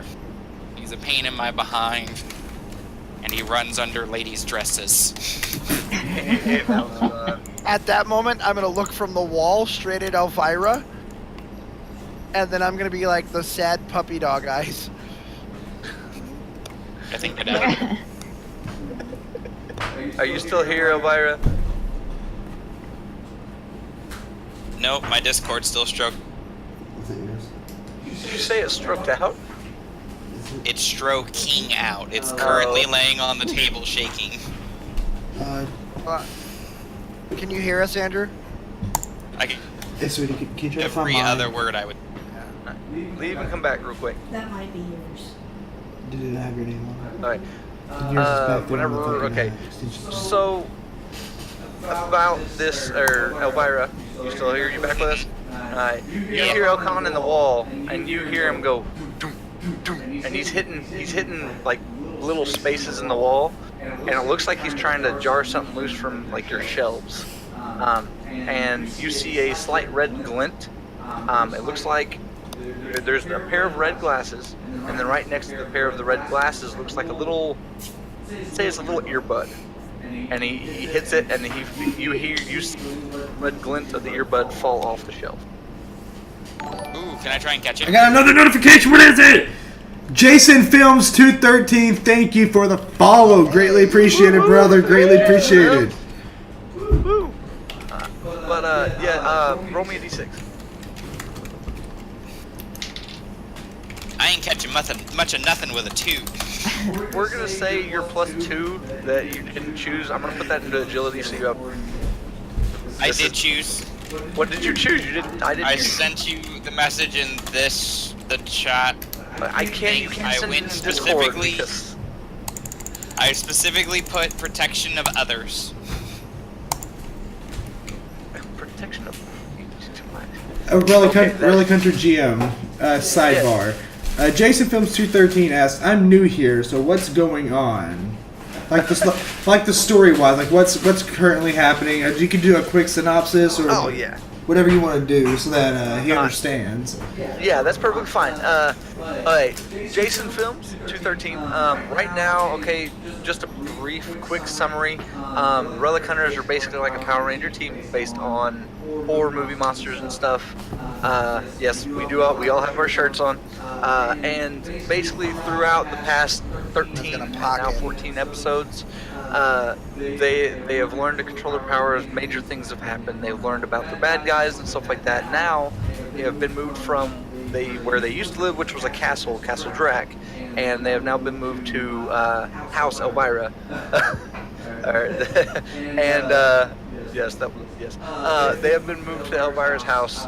Elvira is the daughter of Drac and also the Silver Relic Hunter, which is played by our wonderful Andrew, just on the screen, I believe on your right, top right. And they basically today they did a time jump of about a month, and basically what happened over that month, they got closer, they learned a little bit more about each other, about themselves, they were able to train, and now we're catching back up with them after that month of them still trying to struggle, and we're getting back into the main story, which is the villains and stuff like that. Right now it's just getting there, and I plan to do something really soon, so just basically it's like an episodic TV series. Would you like for us to introduce ourselves to Jason? Well, Kyle's went to the bathroom. Of course he did. Yeah, we'll start left to right on the Twitch stream. So I'm Josh. I'm the game master, aka all the other characters that aren't played by people. My favorite character is Elkan on the show, which you've heard him talk. He's a southern French leprechaun that doesn't like to be called leprechaun because his name is Lepore. Then we'll go to Joe. Hi, I'm Robin. I play Joe Callahan. I'm a Black Phantom, almost a ranger, hunter. Based on Phantom of the Opera. All right, Elvira. Yo. Introduce yourself. What's up? Character or me personally? Both. Yeah. Both? Okay. My name is Andrew. I'm the least knowledgeable of the Power Rangers of the group, but I got my spot on the team for my love/knowledge of classic movie monsters. And Elvira is a super duper old vampire lady that still looks like she's 18 because vampire reasons. And she recently came into being a Power Ranger, although she's been on the Earth for many years. And at this point in time, she's recently discovered what family is and is inviting new members of her family into her house. So it's a very turbulent time for her, not to mention other things have happened recently as well. All right, now we're going to jump to Kyle. So my character, his name is Kyle Parker. He has split personality disorder where the other half is Dean. His guardians are Jekyll and Hyde. His occupation is a stunt double for movies and all that. Recently, everyone found out that Dean is actually, was supposed to be Kyle's twin brother, but he died in the womb, and the only thing that survived was essentially his mind, and that's what fused into Kyle. So technically, they're brothers, but they share the same body. And I play the light blue and dark blue dual Relic Hunter. Ryan. Ryan. I play the red Relic Hunter, werewolf Relic Hunter. He's gone through a lot in that first half of the season. Turns out that both his father and his grandfather were both Relic Hunters and had both died.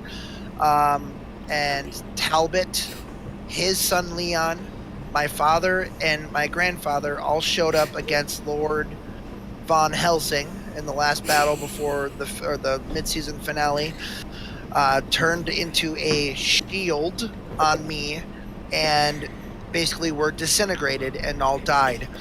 And that kind of led into what happened in our month off, where he and Elvira had gotten very close, and he had always said that he would always do anything for her. She was testing her bloodthirst levels, and I offered her my arm instead of the blood bag that she told me to throw at her.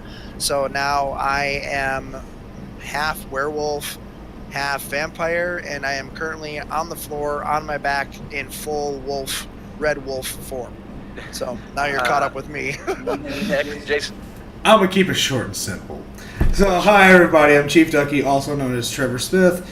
I play Jason Myers, the Green Relic Hunter, or the Creation Relic Hunter. He's based off of Frankenstein's Monster's Monster, pretty much. Frankenstein's monster himself is my guardian. Frank N. Stein is his full name. Jason has no memories whatsoever. He's learning his past little by little. One thing that you do need to know about Jason is that his voice changes every week because he doesn't know what his true voice is. Currently, I just yelled at Dwayne "The Rock" Johnson, met Stan Lee, and now I'm standing there in shock. So that's caught up to date. So, I can do lightning tricks! And before I do that, you can watch all of the episodes up on YouTube or here on Twitch on Ducky's channel. On YouTube, it is the Relic Hunter. It actually is the Relic Hunter's YouTube channel now. I changed it. And you can watch all of the episodes 1 through 13 on there and get caught up if you'd like. They're usually roughly 2 to 2.5 hours per episode, and we usually talk right after for 10 to 15 minutes. So, do you want to go ahead and post the YouTube link? Yeah. Not for me because I've got to give. We're running close on time. I'm sorry. Oh no, it's no fine. It's no problem. Not no fine. Anyway, I forgot where we were. Elcon bumps the shelf and the earbud falls off. Elvira will say with what you rolled, you're able to catch the earbud. Yay. All right. Would I recognize this? Because I don't... No, you would not. It looks... The red is similar to the red glasses, which the red glasses can read stuff, so that's all I'm going to give you. But this is a new relic that you wouldn't know, or a new, not a relic, a new item that is in your house. It's not a relic.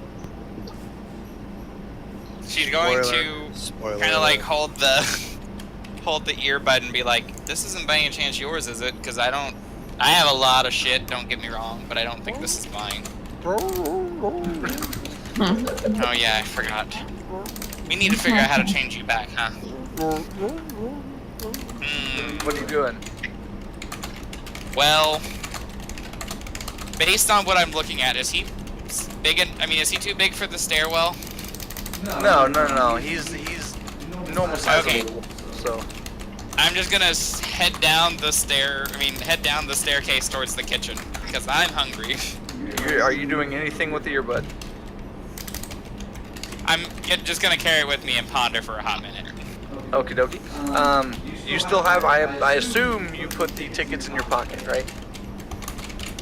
Yeah, I've got the tickets with me still. Alright. Well, I say in your pocket, basically you just shoved them in like your cleavage or something like that. Because you're wearing a skirt, I don't think you have a pocket. Sure. So.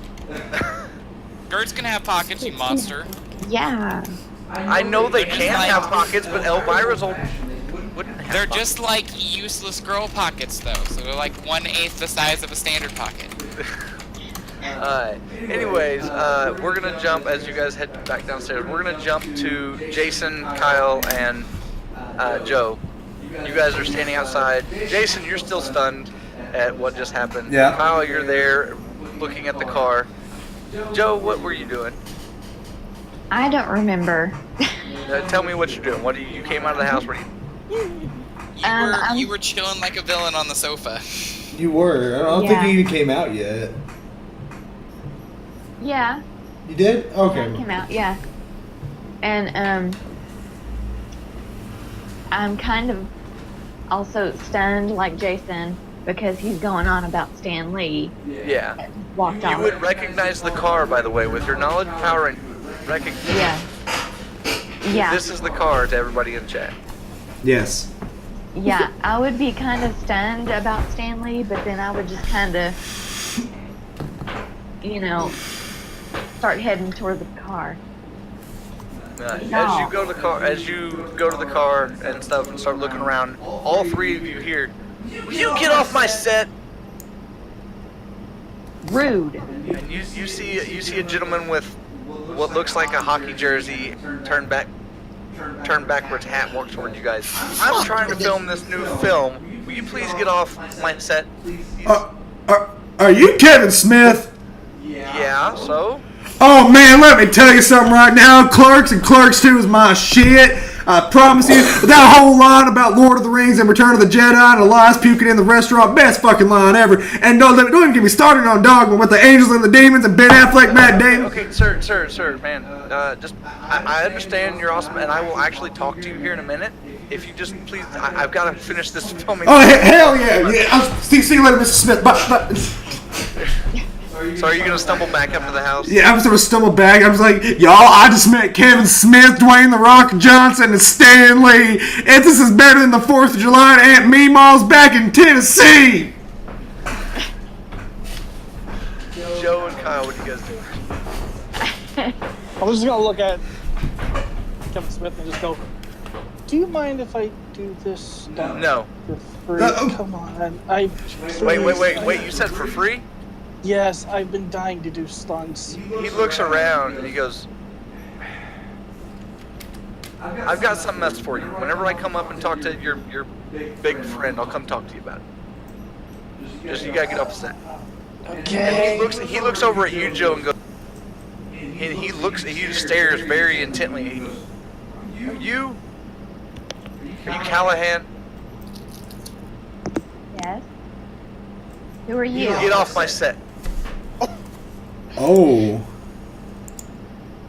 You're rude. You're a critic. Off my set. Peace out, motherfucker. Wow. And I'm just gonna turn and walk. So are all three of you headed back to the house? I'm gonna be heading back into the house, but I'm still be rambling about how I met 3 big stars. I'm looking at the card like, y'all look at the card. I got Stanley's personal card, got his phone number. I'm gonna call him. He's going, oh, this is gonna be so. No, man. It's like I won NASCAR all over again. Kyle, what are you doing? Well, since I was originally going to go, like, through the town and patrol, but since that just happened, I'm just going to be like, he's going to go talk to Jason. I got to go back to the house.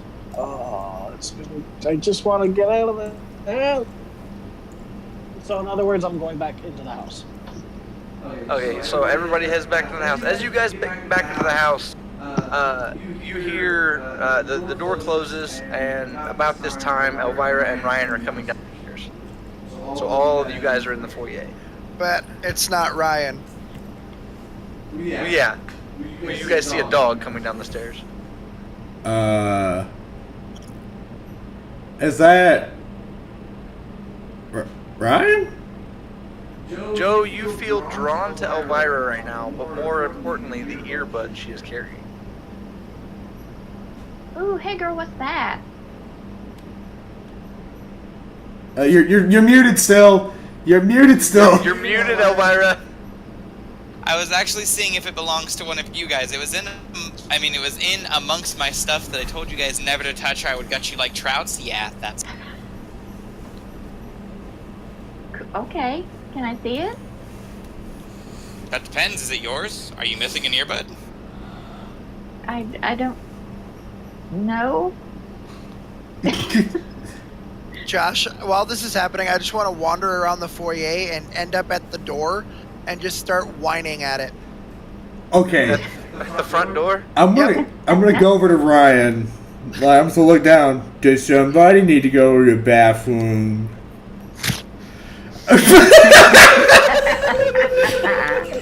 That's what my dog does all the time. Elvira, are you giving the earbud to Joe? She kind of holds it out and she's like, alright, but if it's not yours, you have to figure out whose it is. Okay. Joe, what are you doing with it? Handing it to her after that. You said it's an Relieving earbud? yourself of adulting Yeah, it's an earbud. responsibilities. Okay, I'm gonna put it As you put it in, Ryan, what did you actually say whenever you did? No, I was just like in agreement, like yes. So what did your character say? Okay, or yeah. yeah. Okay, Joe, as you put in the earbuds, that whole altercation goes down, and you hear the dog say, yeah. Okay, so this makes things more interesting. Okay, you ready to go outside? And I want to like start scratching his head. Just, oh, is Ryan a good boy? Oh yeah, you're such a good little doggy. What kind of? You wouldn't know it's Ryan. Oh, what? No. Oh. Nobody knows who the dog is. Oh, look at this little puppy. It's not red. It's not a red dog. You look like just a regular wolf right now. Oh, okay, shit. Okay, so redact other Ryan comments. Okay. So, who's a good doggy? Are you a good doggy? Hey, Joe, what kind of breed is this dog? He looks so damn cute. Oh, I'm gonna look at Elvira, and I'm gonna look back at Elvira, and I go, "Will you get this creation mess off of me?" Everybody hears except Joe. Oh, somebody howling. You ready to go outside, little buddy? I'm gonna pick him up. I think you're upsetting Roll me a D6. Ryan. 6. Alright, you full on just. And then I'm like, hey, Kyle, open the door. I want to go outside and play with the puppy. Well, after he picks me up, can I roll to see if I piss on him, please? Oh, God. Yeah. I rolled a 4. You I'm rolled a not saying 4? anything. You I'm not chose not saying saying anything anything. because I want to see where it goes. Because Alright. the whole purpose of me going outside is because I have to relieve myself. As Jason picks you up, Ryan, you did not roll high enough to maintain a piss only on Jason. So you start pissing everywhere. At this point, I'm just like, okay, all right. I think Myra, please unmute yourself and speak. I think this dog is sick. I think we need to take it to a vet, guys. I'm gonna calmly put it down. I'm going to look at this dog. You're lucky I just took a shower. Yo, you took a shower? That would surprise the hell out of me, big man. Yeah, I was gonna say everybody else here.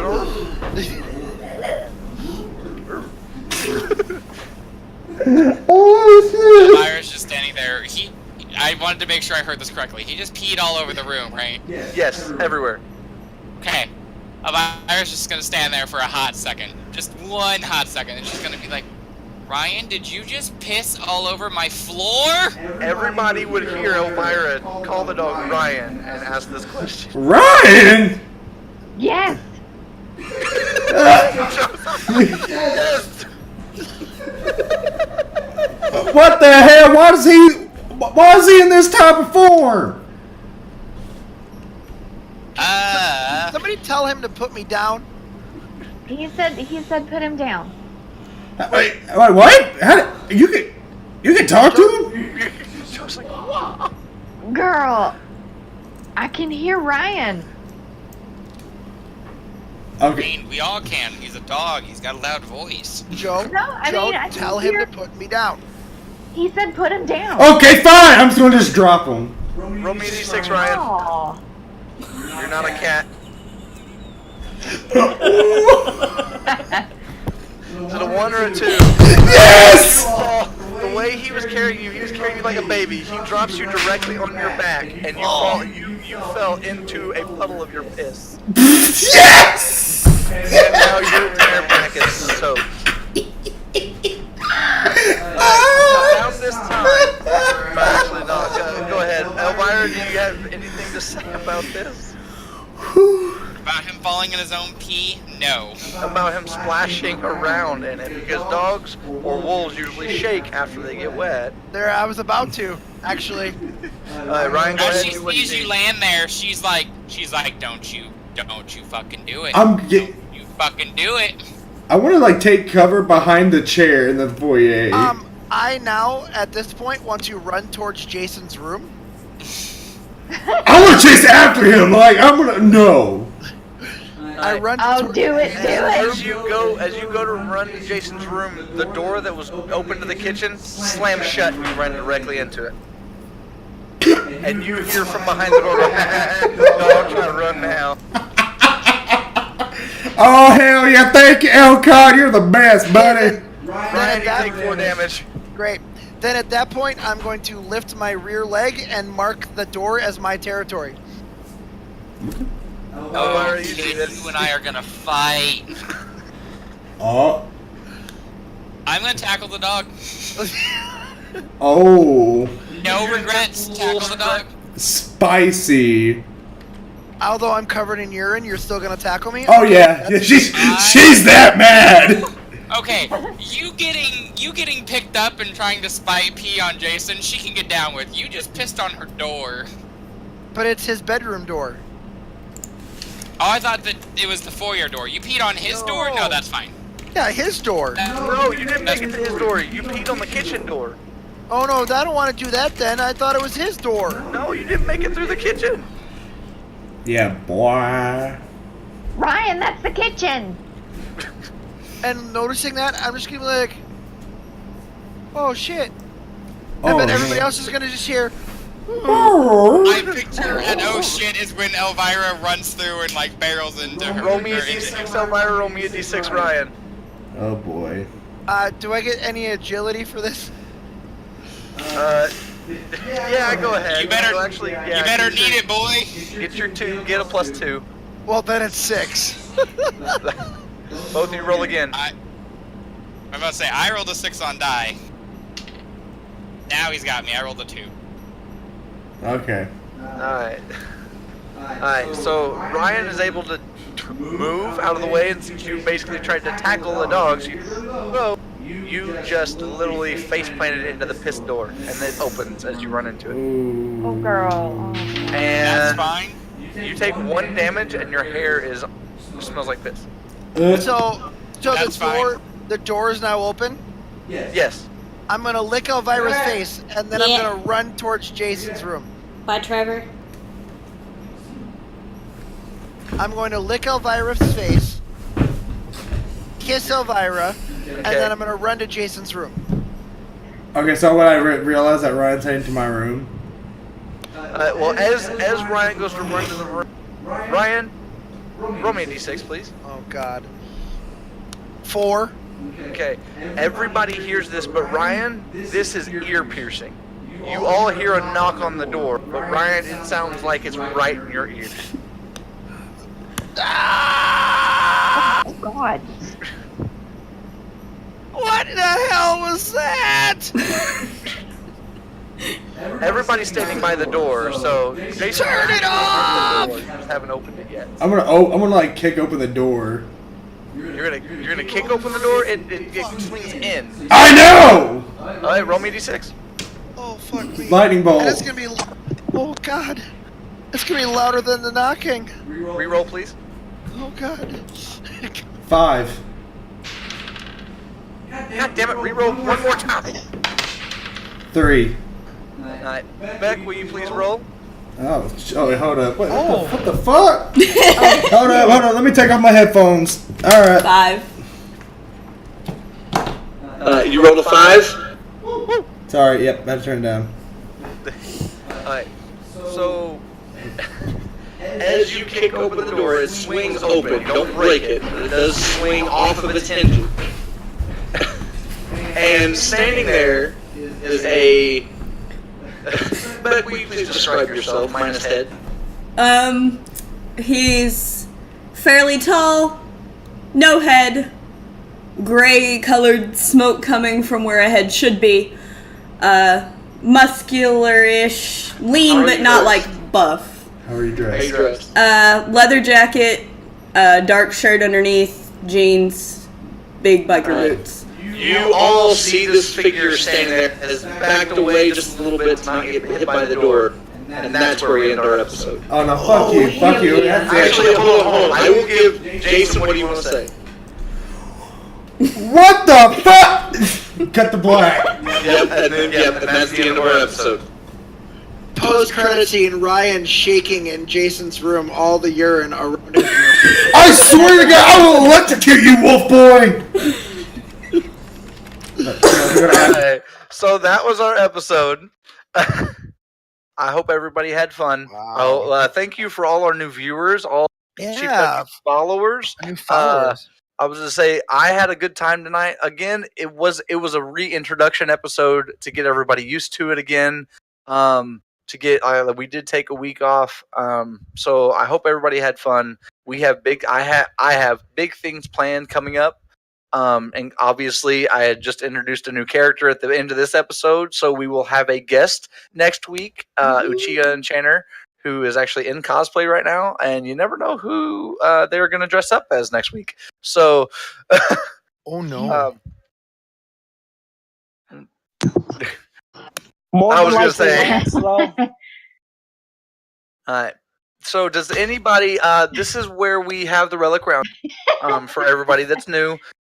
Any questions you guys have for the relic hunters, for myself? Any questions the relic hunters have for me? Or just chat? Just holler out at us. Jay,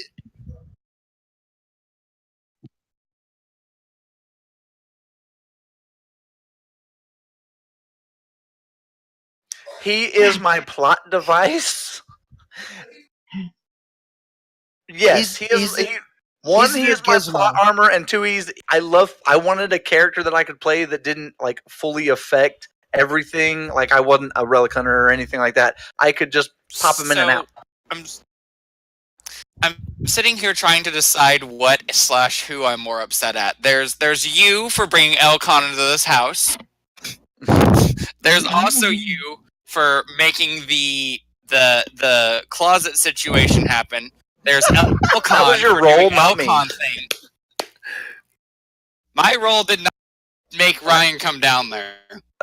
Go ahead, Jason.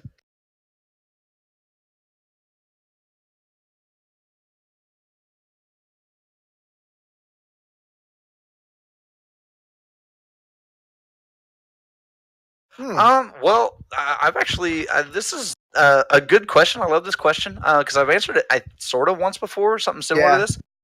We actually started this. This isn't even the first iteration of Hunters.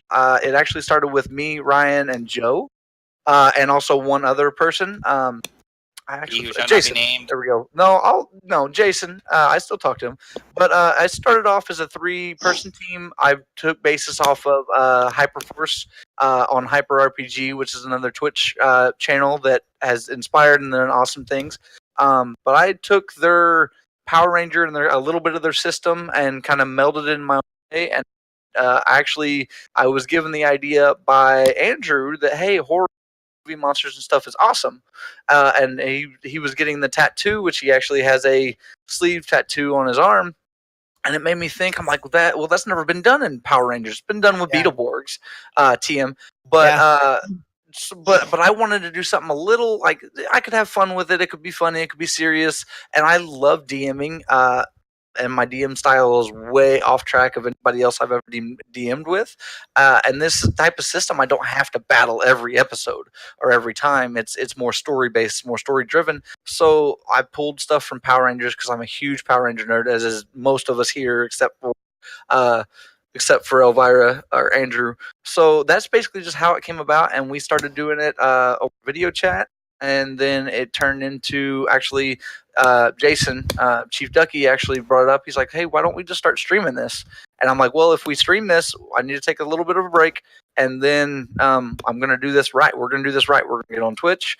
I'm going to promote the hell out of it. I'm going to have guests. I'm going to get art done. We've got art. We've got the emblem. The emblem has been done by Joe. We've had shirts, thanks to Kyle's mom. The helmets, which...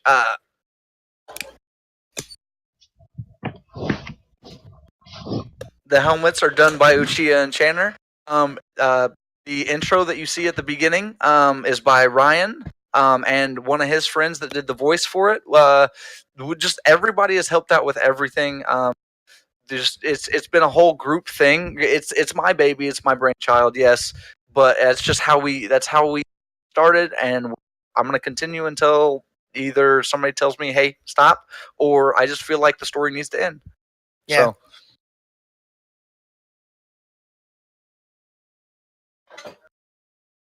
Oh, I'll have a backup campaign that I'll keep running on Twitch. I'm never gonna run out of ideas. My brain's too big, or my head's too big. Brain's not that big. Does anybody have any questions for me? Does anybody have any questions for the Relic Hunters? Chat, do you have questions? Anything like that? You know, Josh, I still think it's you. I think it's you. I figured. I've been sitting here and I've been debating, and I'm like, a lot of shit's happened, but I still think it's you. Well, I'm glad I could be your object of hate, especially with what's going to happen next episode. Ooh.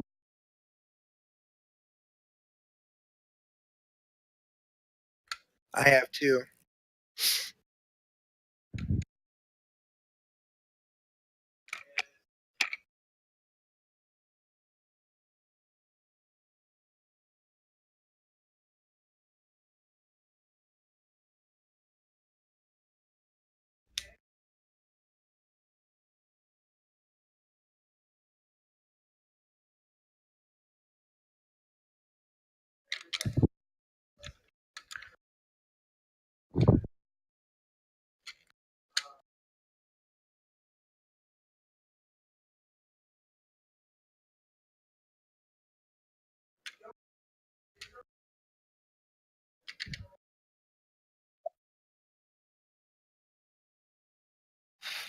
Yep.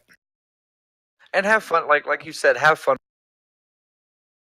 Like you said. Oh, son of a bitch! We've been muted for the past couple of minutes. How? Apparently, fucking Streamlabs did a thing. Wonderful. No. What?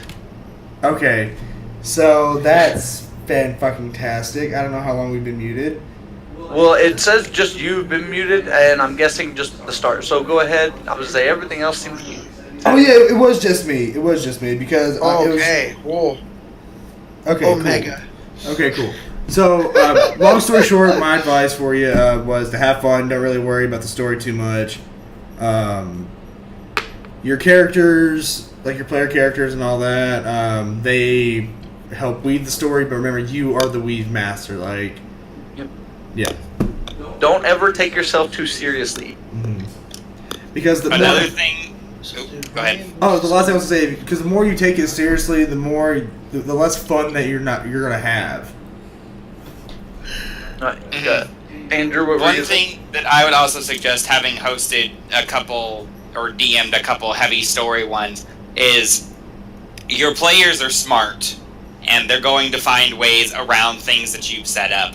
To fuck shit up, you mean? Situations like that happen. Like, just a quick example off the head. The big bad guy is a wizard, and one of your guys gets a critical roll and lops his arm off. Well, there goes your wizard character. Or somebody cuts the episode in half because he decides to shoot the main thing that was going to set everything off. Brian. Yeah. Don't have a Zeo Crystal moment, people. Yeah, don't for the love of God, stuff don't. like that happening, because that's what a lot of new people that I see go through and do. Because if you, especially if your players feel like they've accomplished something and then you have to go in and take it away, it'll cause trust issues amongst the players and the DM, which is something you never want to have happen. Right.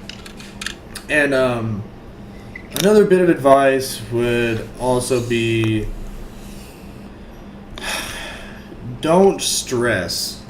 Like, I know that leads back to the whole, like, just have fun and all that, but the reason why I haven't DM'd in a very long time is because I stress myself out to the point where, like, for example, your players will not always be there because everybody has conflicting time schedules. The only reason why this works for us as the Relic Hunters is because we've all designated that Sunday is our day and we make time for it.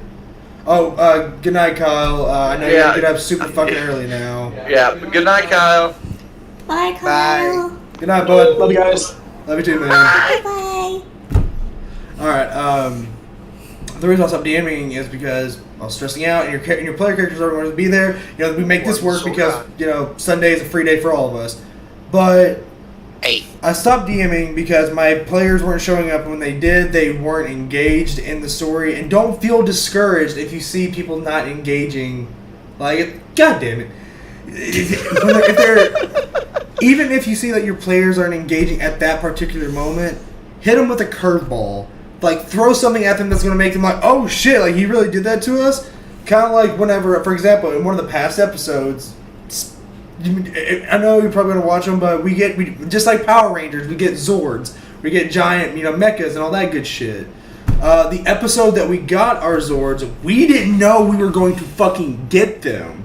No idea. It was like, alright, you're going to do this thing, okay? Now the castle is starting to shake and you fucking, I get a damn tank that's in the shape of Frankenstein. And I'm like, okay. You weren't even supposed to be getting your Zords that episode. It was supposed to be the following episode. Yeah. Like, and DM, and always be good to not, write a story out or have an idea, but always be able to roll with the punches. Have a flexible. backup plan for your backup plan. Yes. You can have a backup plan for that as well. Yes, you Or always have to have something. Have a really good ability to, again, think on your feet.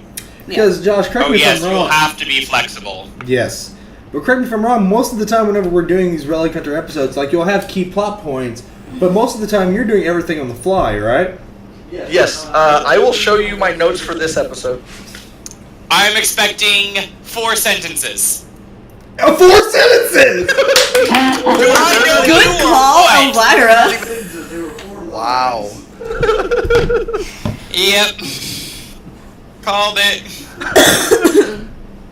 But I'm really good at thinking on the fly and thinking points I want to hit and thinking of how I can get everybody together and have a team moment. So, granted, it's hard when Kyle tries to always go off. People are always trying to run off and pee in other people's rooms, and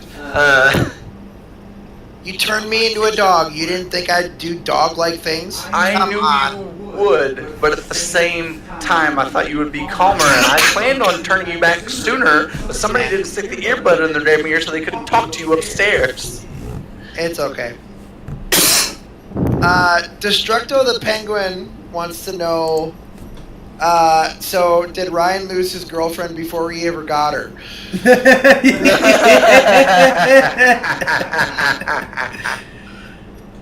I would say there's still time. Also, Destructo the Penguin asks, you guys excited about getting your relics made? And I would believe the consensus is yes. Well, I don't even some have a people- relic, and I'm excited.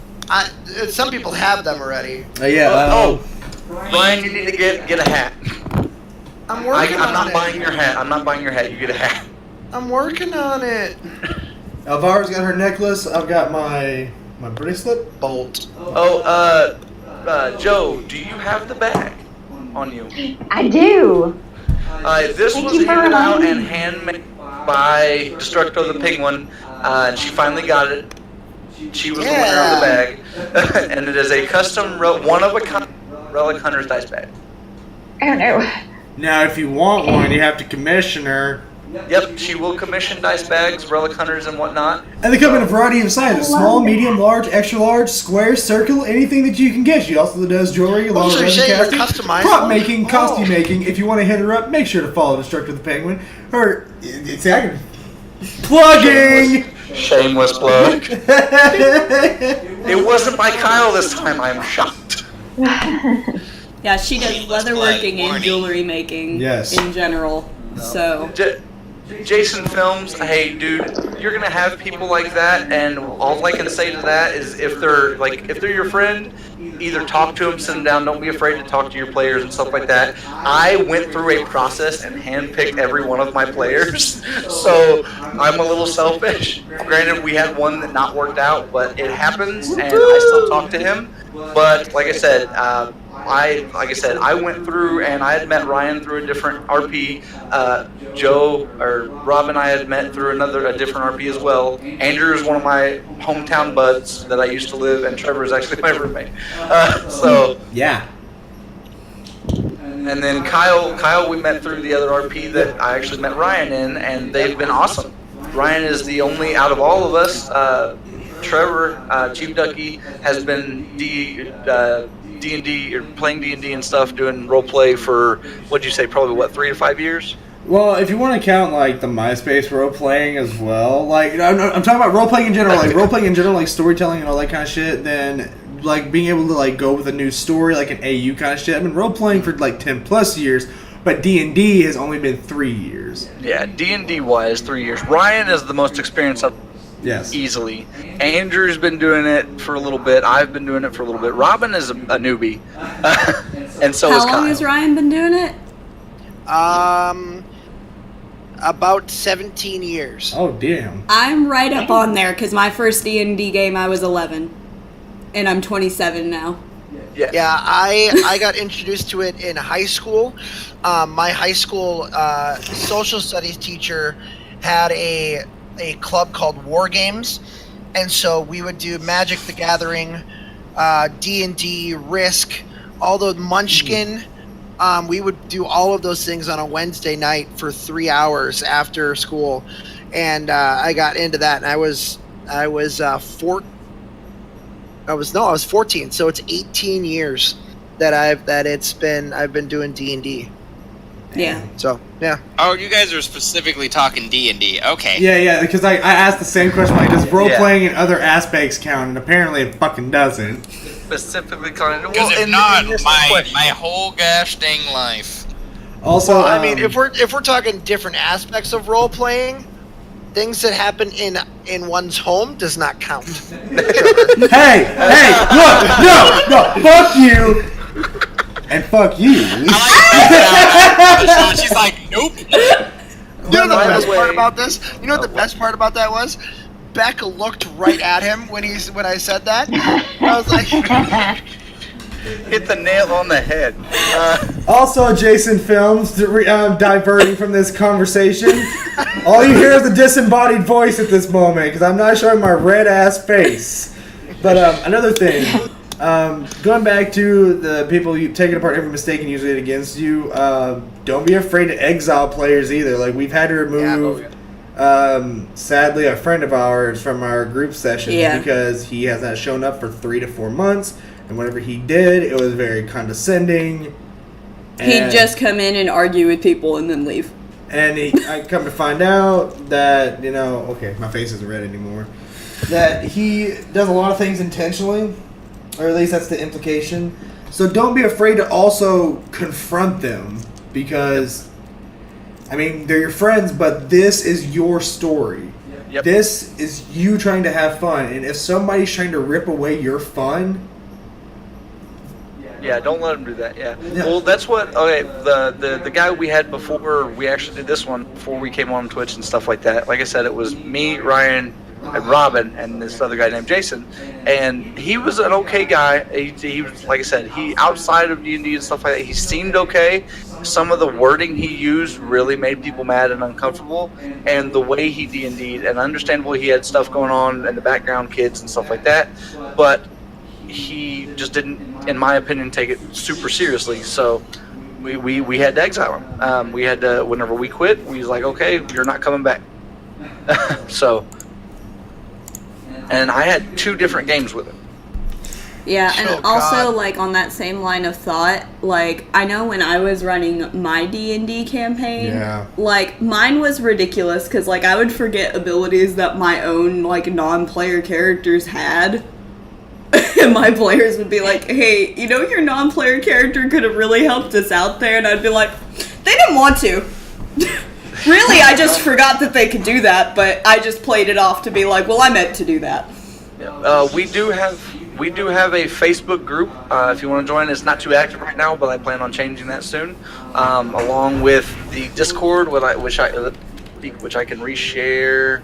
Yeah, let's say I can't, because the way that I have it on Streamlabs, I can't tab out of this yet because it would show that entire screen. No, you're good. You're good. Any tips for player character development and things of that nature? Oh boy. Okay, now we're asking the real questions.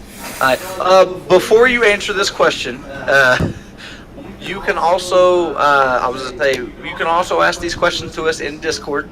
Yes. If I was to say, we do have a voice channel for everybody to I talk forgot and what chat time in it was. Discord, Shit, yeah. message, stuff like that. Yeah, you've So, got it open, too. Again, continue as they go ahead. Oh, bye, Robin. Bye, Robin. Yeah, I gotta head out soon too, so that means the stream will be over here in a second, guys. Yep. Alright, bye, Robin. Okay, And then so I'm going to divert back to Jason films really quick. They also yell about originality. Originality, there's no such thing as that anymore. Every plot twist, every plot device, every trope has always been done. It's all about how you put your twist on it. So originality is subjective, and you, sir, are original in your own right. So believe in yourself. Yes. Believe in the me that believes in you. Gurren Lagann, TM. TM. Oh god, that anime hurt me so hard in my heart. But we're not going to talk about heartbreaking stuff. But the tips it was like only like episode 7 or something. Elvira, stop that. It was And episode this 8. is the part of the episode where Ryan goes. Yep. But any tips for player character development? Okay, now, are you talking about for your player's characters or your player character? Because you can't really force progression on other people. They have to progress their character on their own free will. You can throw plot devices at them, plot armor, but still, the player has to do it themselves. Now, for you, if it was your player character, right now I'm playing a game called Werewolf of the Apocalypse. Don't know if you've ever heard of it, but my buddy John introduced it. Your character as a player. Okay, cool. So, I'm playing a character named Yorman Greymane. And the thing is, like, the tribe that he's part of, the Get of Fenris, they're known as warmongers, bloodlust, and they technically were a very racist white supremacist group, but that was the old... Okay, so the Get of Fenris is now... We're in modern society now. That's how the RP is. Well, that's Old Testament Get of Fenris.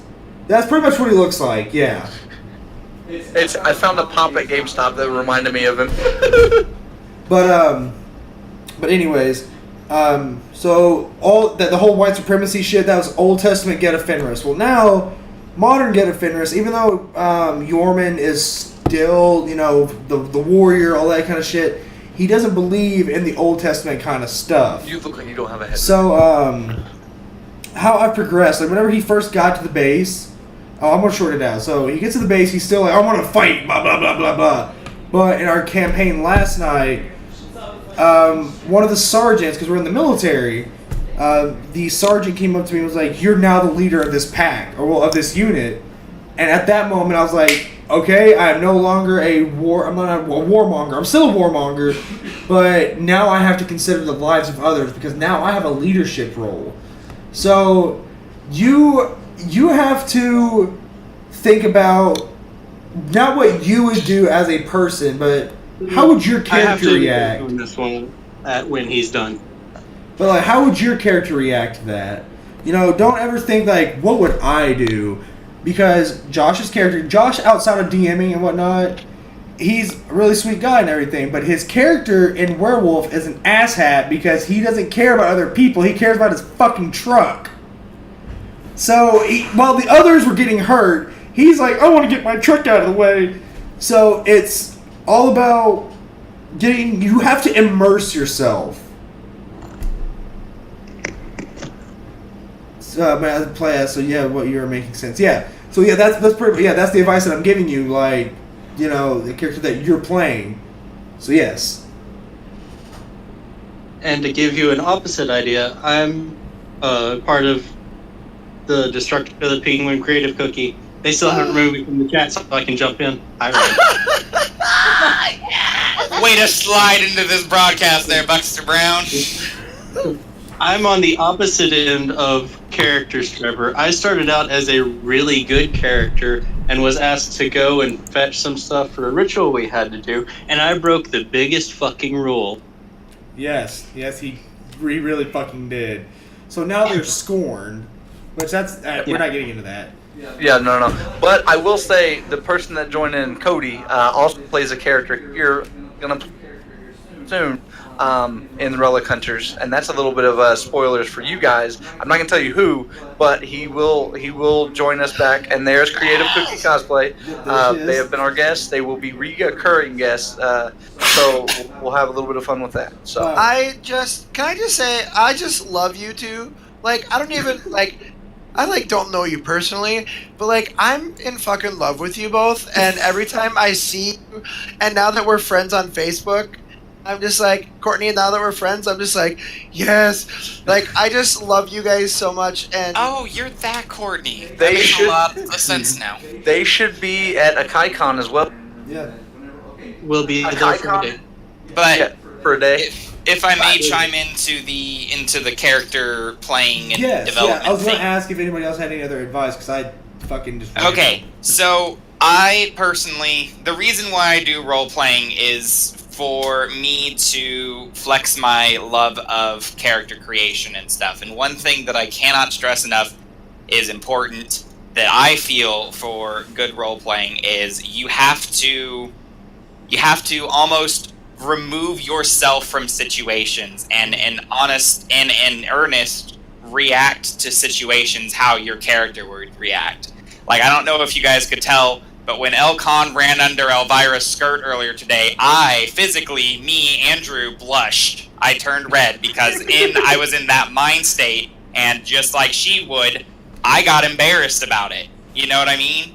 Like, it's important to be almost vulnerable would be the phrase that I would use. Let yourself feel how your character would feel. Because anybody can get up here and, go through the motions of mechanics of a, +2 great sword swing, but it means something different if that great sword swing is important to your character / you. Yeah. And for me, character development, and this is me as an actor and a professional actor at times, it's more about allowing different aspects of my personality into whatever character that I'm doing.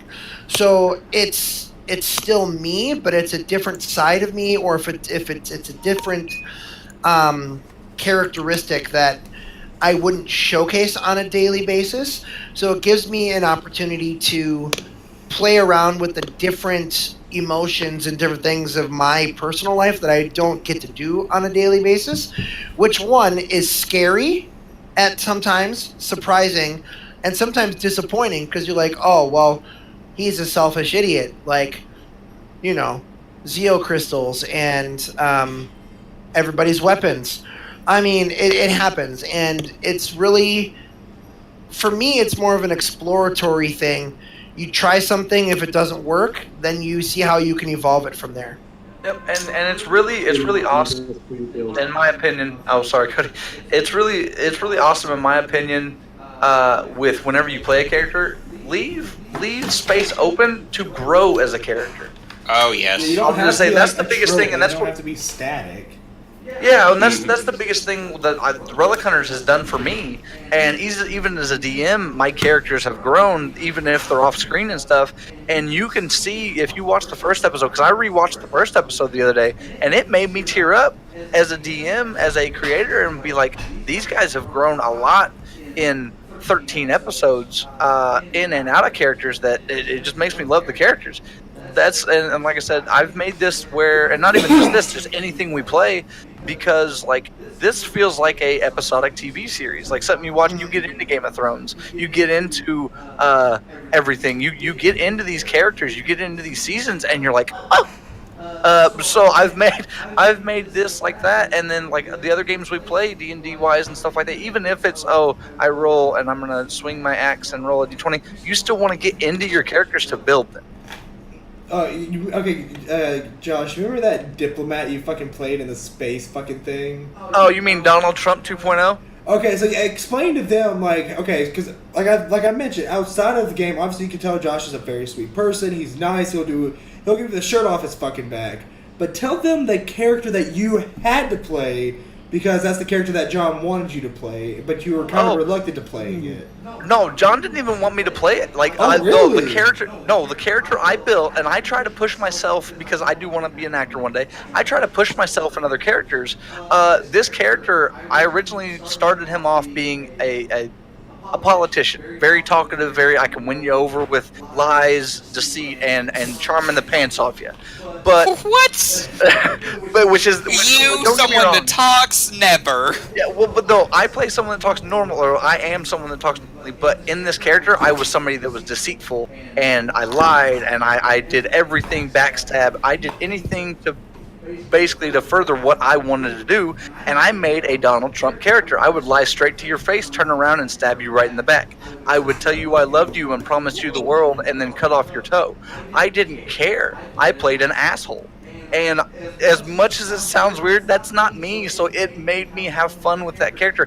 But my character got his comeuppance because at the end of that campaign, I got a rod twirled and shoved up my ass. I got killed by a Terminator Predator shot through the chest or through the face. That one up there. The entire party turned on him in that one. Yeah, everybody wanted me dead. But that's what I was wanting. I was wanting to piss everybody out. I wanted to play a character that's not me. Because this is the only time you can play characters like that. And honestly, it did piss me. It pissed me off. It doesn't take a lot to piss me off. But like the way Josh was playing it, and he was getting so into it with the mannerisms and the articulation, I was like, okay, Josh, you need to dial it back a little fucking bit. Like, but see, that's the thing though. Like, whenever somebody has to tell you to dial it back, that's when you know you immerse yourself in the character. Yeah. Well, I also think. Go ahead. Go ahead, Courtney. For like myself, I am autistic, and social interactions sometimes with me can be a little difficult because I don't understand sometimes everything that everybody else understands. Mm-hmm. So for me, it's kind of a learning lesson and a tool for me to kind of come out of my shell and express myself a little bit and help tell part of the story that the DM is kind of telling and throwing in like little fun and interesting tidbits and things here and there that they can use to help further other things. But it's not always as easy for certain people, especially like people that have like mental illnesses or disabilities or other things. At the end of the day, it's all a game, and we're all just sitting around trying to have fun together. So that's basically my advice is, if you're all sitting around having fun together and stuff, it doesn't really matter what you're playing or how you're playing it, as long as you're having fun together with friends. Which is another big part of having to trim the game group sometimes. Yep. Sometimes you just gotta cut out the rotten parts. Yep. Yeah. And I think one of my biggest issues that I've had with both playing in campaigns and hosting campaigns is that I get people that don't, and I'm trying to word this gently, they don't know what their character wants. So they just get in there and they essentially have no goal or aspiration. Like, every character that I've ever played, I've spent a lot of time thinking about. I know what they want, because any character can be boiled down to 3 sentences. It's like I can do. Andrew, please restart. Okay. You cut off at it's. The 3 things. I cut off at what? You cut off at like 3 sentences or some shit. I'm gonna head out, you guys. Alright, later on. So I think any character that I've ever played, and I think any character that has ever been made, should be able to be broken down into 3 sentences. It's, what do I want? Now, assuming that I'm the character. What do I want? What am I willing to do to get what I want? And what am I trying to avoid? Like with Elvira, for example, I can answer those 3 questions because I've had them made for forever. I want to continue my successful career as a producer. I will do anything that does not expose my secret. And what am I trying to avoid? The general public from finding out I'm a blood-sucking vampire monster. So like any character that I've ever played. What? No, I didn't do that. It was this. It was 2 fangs. I'm making sure. But like, I've done that for every character I've ever played. Trevor is wanting to do a campaign, and I've made a character for that one, and I've already picked out the 3 sentences for him too. Yep. What do I want? I want to make friends and have a sense of belonging and family. Yep. I'm willing to fight against the very core being of a power I can't control. And what am I trying to avoid? Being alone for the rest of my entire existence because my character physically makes people sick by being in their vicinity. And Andrew always built when Andrew builds one character, he always builds a backup character, except for this campaign. And it's very funny. Yeah. No, it's funny. Like Andrew always expects to die. Andrew always has a backup character built because Andrew will make dumb decisions because he makes dumb characters. Yes. And I recognize that as a player. Like, for example, there have been more than a couple of times, and I'm like, well, this will probably get Elvira killed. Let's do it.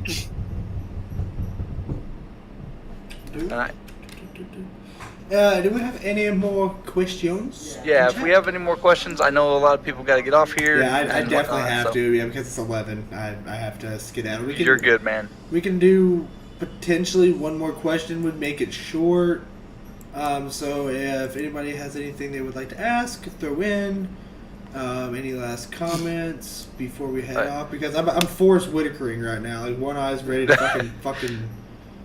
Oh boy, shit. Yeah. So I've got not a question, but Creative Cookie Cosplay. Do you guys have any questions for me? Because you guys haven't been able to ask stuff. So, just real quick, one question, if you have one. Nope, that's no. Still trying to think, but nothing's coming to mind. Yeah, no, you're good. You're good. So I've got a question for you, Trevor. ChiefDucky. What do you think this person in character? What do you think this person that is at the door is? What are they doing there?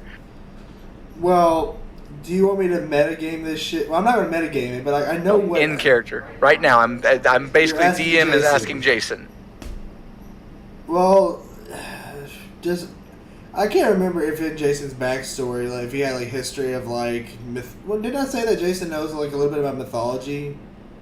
Yeah, you would be a prop master. So, yeah, you would know a little bit of mythology. What? Yep, but I'm going to have to get new headphones. So, why? What happened? The right headphones starting to do that static thing where it's going tick, tick, tick, tick, tick, tick, tick, tick, tick, tick, tick, tick, tick, tick, tick. No, I think that's... I think it's my... Whenever we're not focusing, it's the fan in here playing through my mic. Okay. It's the fan squeaking. That's... Yeah. It does that. Okay. Okay, so since, being a prop master, I would have a little bit of mythology. I would assume that because of the headless nature and its smoke, Jason's going to think that it is a Dullahan. Okay. But it's not certain because there are also other headless creatures in various mythos as well.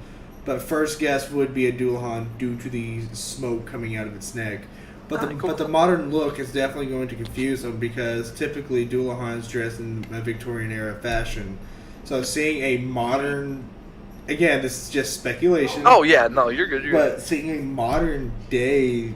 Which it doesn't surprise us because Frankenstein's monster are fucking vampire werewolves, but a Dullahan, of all things, would surprise the shit out of them. So...